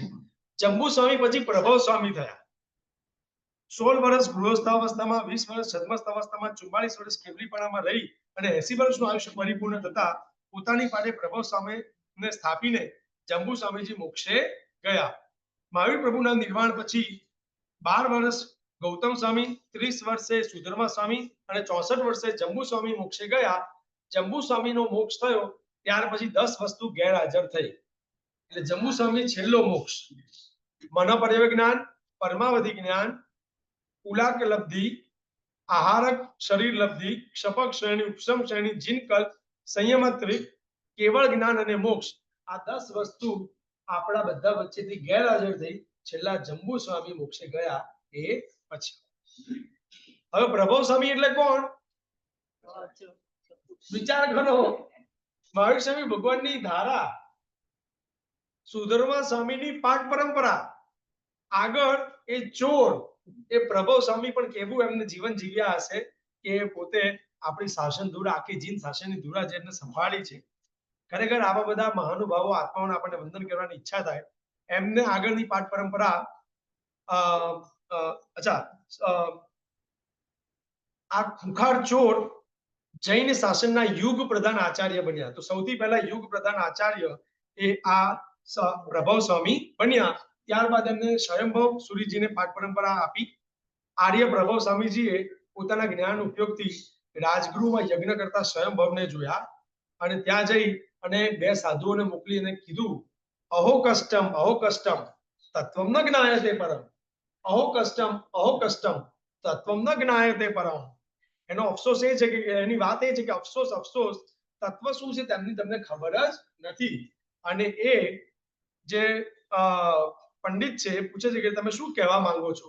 એ યજ્ઞ સ્તંભની નીચે શાંતિનાથ ભગવાન છે એ ઉજાગર કરે છે અને એમના દર્શન કરાવી પ્રભવ સ્વામી જે બ્રાહ્મણ છે એમને પ્રતિબોધ અપાવે છે અને એ એમને પોતાના પટ્ટધર બનાવે છે. સ્વયંભવે દીક્ષા લીધી. એ વખતે એમની પત્ની સગર્ભા હતી. એમને મનક નામનો પુત્ર થયો.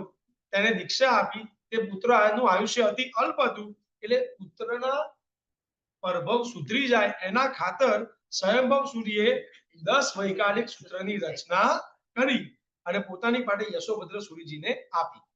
વીર નિર્વાણ પછી 98 વર્ષે સ્વર્ગે ગયા. આવા તો કેટલાય બ્રાહ્મણોએ જીન શાસનના દીવડામાં દીક્ષા લઈ અને દિગ્ગજ આચાર્ય બનીને પુષ્કળ ઘી પૂર્યું છે. યશોભદ્ર સૂરી એટલે યશોભદ્ર સૂરીજી પોતાની પાટે ભદ્રભાવ સ્વામીજી અને સંભૂતિ વિજયજીને સ્થાપીને સ્વર્ગલોકમાં ગયા. ભદ્રભાવ સ્વામીજી એટલે કે આ કલ્પસૂત્ર ગ્રંથના રચયિતા, જે વરાહમીરની આખી વાર્તા કીધી હતી, એમને પોતાની પાઠ પરંપરા સ્થૂલભદ્રજીને આપી.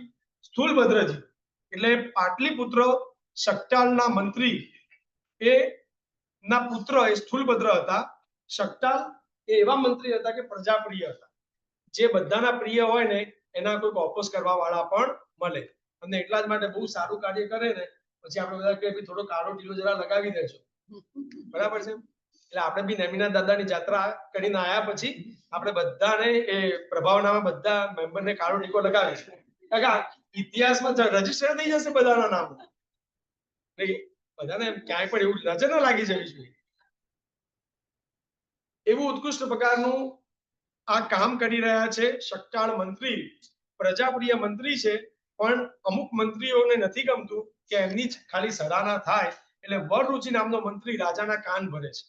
અને એ વખતે શકટાળના દીકરા શ્રીયકના લગ્ન મહોત્સવ લેવાના હોય છે, અને લગ્ન મહોત્સવમાં રાજાને બોલાવવાના હોય છે.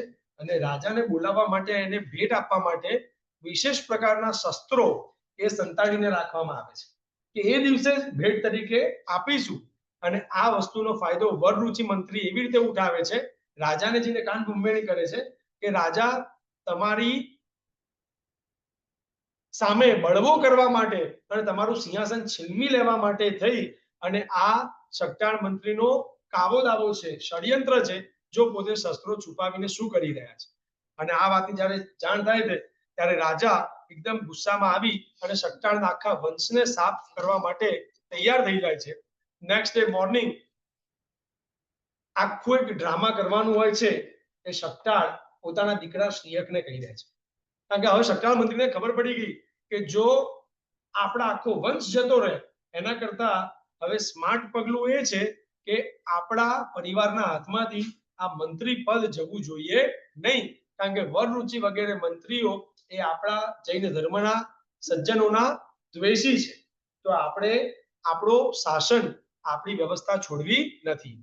દીકરાને તૈયાર કરે છે કે હું મારી વીંટીમાં જે ઝેર ભર્યું છે હું ચૂસી લઈશ, એટલે મારું મોત થઈ ગયું હશે, પરંતુ તું તરત જ બીજી ક્ષણે તારે તલવારથી મારું ગળું કાપી નાખ.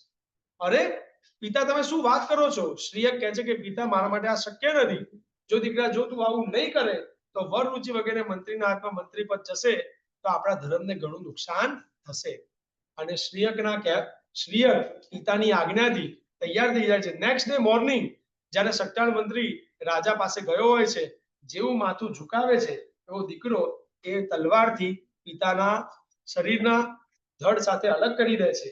અને એ આ દ્રશ્ય જ્યારે રાજા જોવે છે કે શા માટે, ખબર છે રાજાને પોતાને, પણ દીકરાએ કેમ આવું કર્યું, ત્યારે દીકરો કહે છે કે પહેલા રાજા આવે અને પછી પિતા આવે, આવું અમે શીખ્યા છે.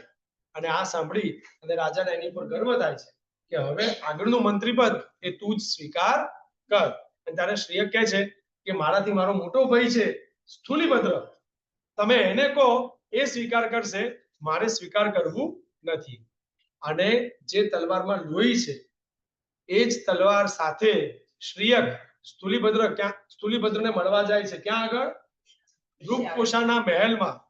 જે ભાઈ 24 કલાક 7 દિવસ 30 દિવસ મહિનાના 365 દિવસ જ્યાં રૂપકોશાના મહેલમાં જલસા કરતો હોય છે, ત્યાં આગળ સ્થૂલભદ્ર પાસે જઈ અને શ્રીયક બધી વાત કરે છે કે પિતાનું મૃત્યુ થયું છે અને આ આખી ઘટના ઘટી છે. આ બધું સાંભળી અને સ્થૂલભદ્ર, તમને રાજ દરબારમાં બોલાવવામાં આવ્યા છે. સ્થૂલભદ્ર જાય છે, મંત્રી પદનો સ્વીકાર નથી કરતો, પણ સંસારનું સ્વરૂપ જાણ્યા પછી પોતે વૈરાગી થઈ જાય છે. અને વૈરાગી થઈ અને સ્થૂલીભદ્ર એ સંભૂતિ વિજયજી મહારાજા પાસે જઈ અને દીક્ષા લે છે. સંભૂતિ વિજયજી મહારાજા પાસે દીક્ષા લઈ અને એવું સરસ મજાનું ઉચ્ચ પ્રકારનું જીવન જીવે છે. એક વખત ગુરુ ભગવાનને વિનંતી કરે છે કે જે રૂપકોશા મારા કારણે આ સંસારમાં આટલી બધી પરિભ્રમણ પામશે, મારે એને પમાડવી છે, તો મને ચાતુર્માસ રૂપકોશાના મહેલમાં કરવાની રજા. ગુરુ ભગવાન પાત્રતા જોઈને હા પાડે છે. માત્ર ફિઝિકલ ટચ કરવાનો નહીં, બાકી જે કરવું હોય કરવાની છૂટ, બધું ચાલશે. અને એ વીરાંગનાને કઈ રીતે વેશ્યામાંથી વીરાંગના બનાવે છે એની આખી વાત ડિટેલમાં અત્યારે નથી લેતા, પરંતુ 84-24 સુધી જેમનું નામ અમર રહેવાનું છે એવા સ્થૂલીભદ્ર, એમનો બ્રહ્મચર્યનો ભાવ, એમની શુદ્ધિ, એમની પવિત્રતા, એમનું સંયમ જીવન કેટલું ઊંચું હશે.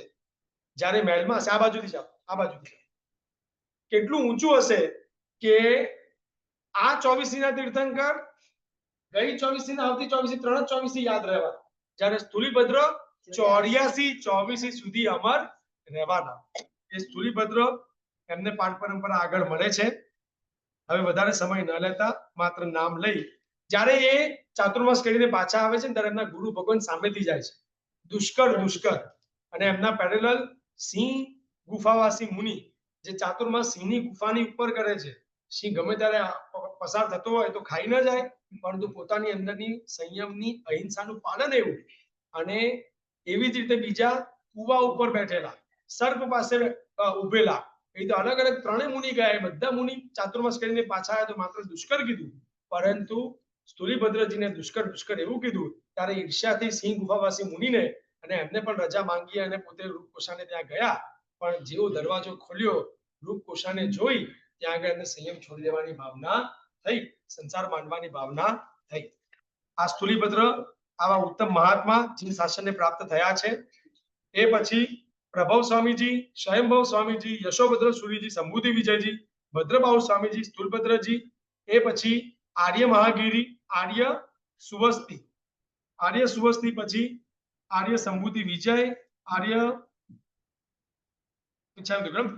સુવસ્તી ને 12 શિષ્યો હતા અને એમાં આર્ય સિંહગીરી વગેરે એમને 4 શિષ્યો હતા. ધનગીરી, આર્ય વજ્ર, આર્ય સમિત, આર્ય અરહદ્દીન અને આર્ય વજ્ર સ્વામીજી. આપણે હવે આગળ પ્રસંગો નથી લેતા. ઉપસંહારમાં એટલું જ છે કે આ શાસન આપણા સુધી પહોંચ્યું છે, એમાં અનેકવિધ આચાર્ય ભગવંતોનો ફાળો છે.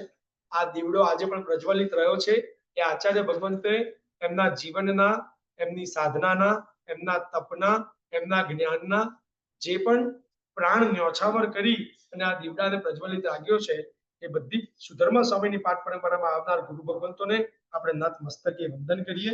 આપણને જે શાસન મળ્યું છે એ આપણને ફળે એવા પૂરતા પ્રયત્નો કરીએ.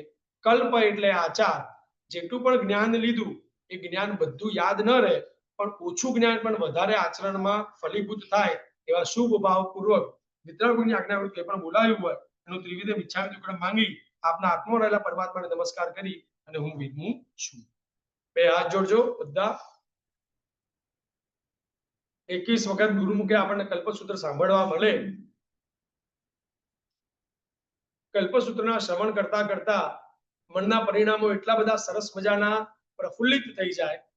પ્રભુ મહાવીરની વાતો, પાર્શ્વનાથ, નેમિનાથ, આદિનાથ દાદાની વાતો, ગણધર ભગવંતો અને ગુરુ ભગવંતોની વાતો, એમના ચરિત્રો સાંભળી અને મારું જીવન ચરિત્ર સરસ બને, ઉજ્જવળ બને, મોક્ષમય, મોક્ષની પ્રાપ્તિ મને તમને આપણે બધાને થાય એવી પરમાત્માને આપણે પ્રાર્થના કરીએ.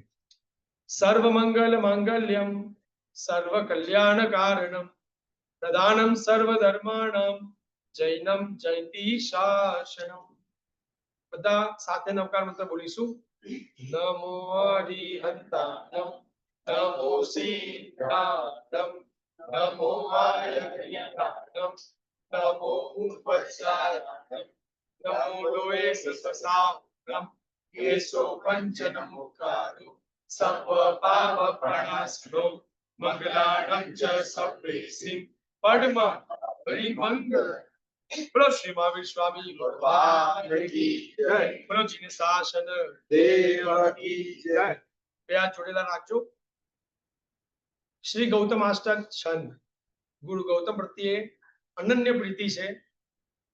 ગુરુ ગૌતમ એવા જાદુગર છે, પ્રભુ મહાવીર સુધી આપણને બધાને પહોંચાડશે, મોક્ષ સુધી આપણને બધાને લઈ જશે. એ ગૌતમ સ્વામીનું સાનિધ્ય, એમના જેવો વિવેક, એમના જેવી ઉર્જા, એમના જેવી પ્રભુ અને ગુરુ પ્રત્યેની પ્રીતિ આપણા બધામાં આવે. ગુરુ ગૌતમ સ્વામી, ગુરુ ગૌતમ અષ્ટક છંદ.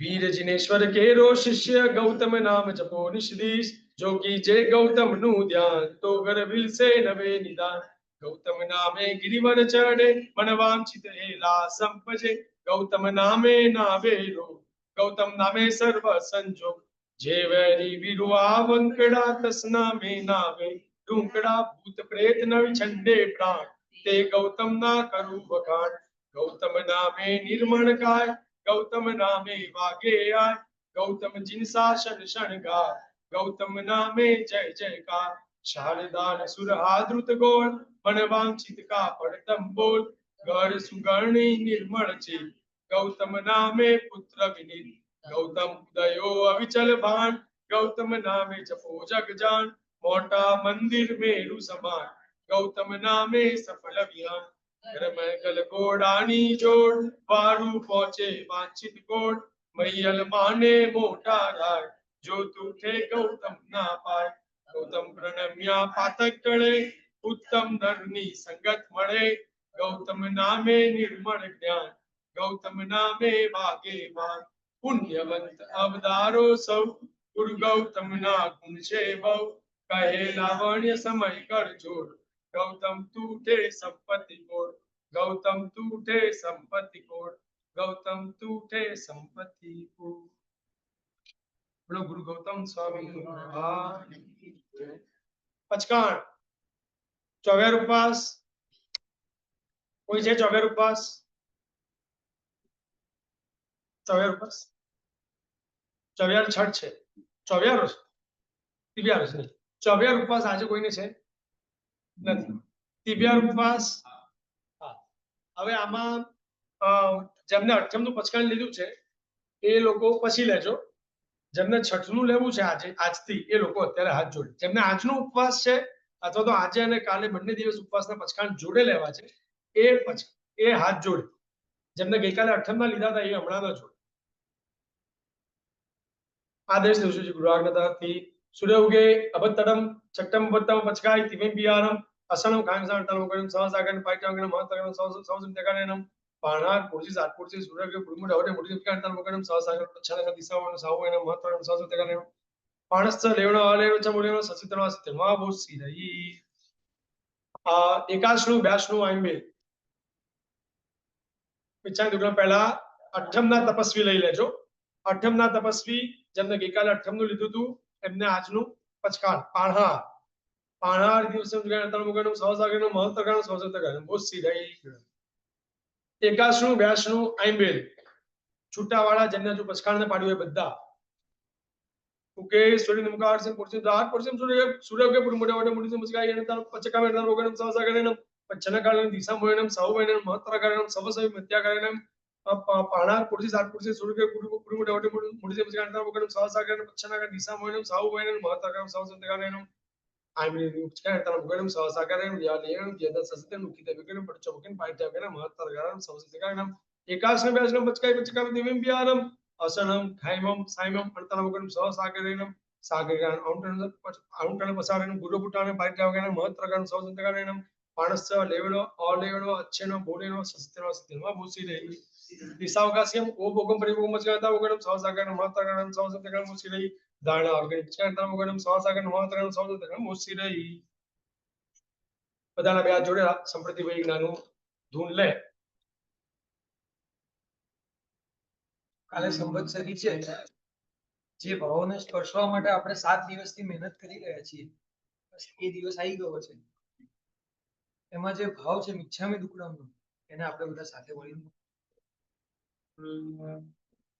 ઓવરિહં મિચ્છામિ દુક્કડમ ઓવરિહં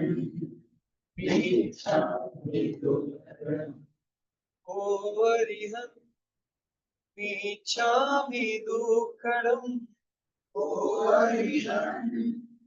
मिच्छामि दुक्कडम् मिच्छामि दुक्कडम्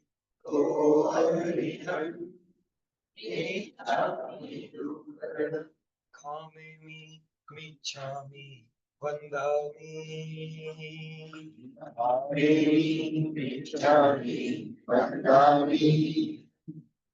खामेमि મિચ્છામિ વંદામિ ખામેરી મિચ્છામિ વંદામિ ઓવરિહં મિચ્છામિ દુક્કડમ ઓવરિહં મિચ્છામિ દુક્કડમ ઓવરિહં મિચ્છામિ દુક્કડમ ઓવરિહં મિચ્છામિ દુક્કડમ. બોલો શ્રી મહાવીર સ્વામી ભગવાન કી જય. બોલો શ્રી મુનિ સુરત સ્વામી ભગવાન કી જય. બોલો શ્રી પાર્શ્વનાથ ભગવાન કી જય. બોલો શ્રી નેમિનાથ ભગવાન કી જય. બોલો શ્રી શાંતિનાથ ભગવાન કી જય. બોલો શ્રી નાદેશ્વર ભગવાન કી જય. બોલો ગુરુ ગૌતમ સ્વામી ભગવાન કી જય. બોલો ચિકિત્સાશન દેવ કી જય.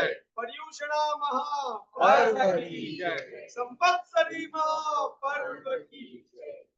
કાલે પૂર્ણિમા પગે curtain બંધ થઈ જશે. પૂજા કરવી હોય તો થોડા વહેલા આવજો. બારસા સૂત્રનું બારસા આપણે સૂત્રનો વરઘોડોને કાઢવાનું છે ને વિધિ કરવાની.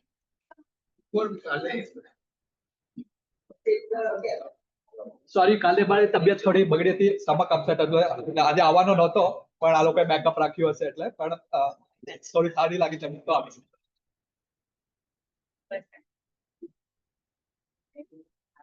પહેલા જમા ચડવી પડે ત્યાં શંખામી ટુકડામાં આપવા છે. વાંધો નહીં, તમને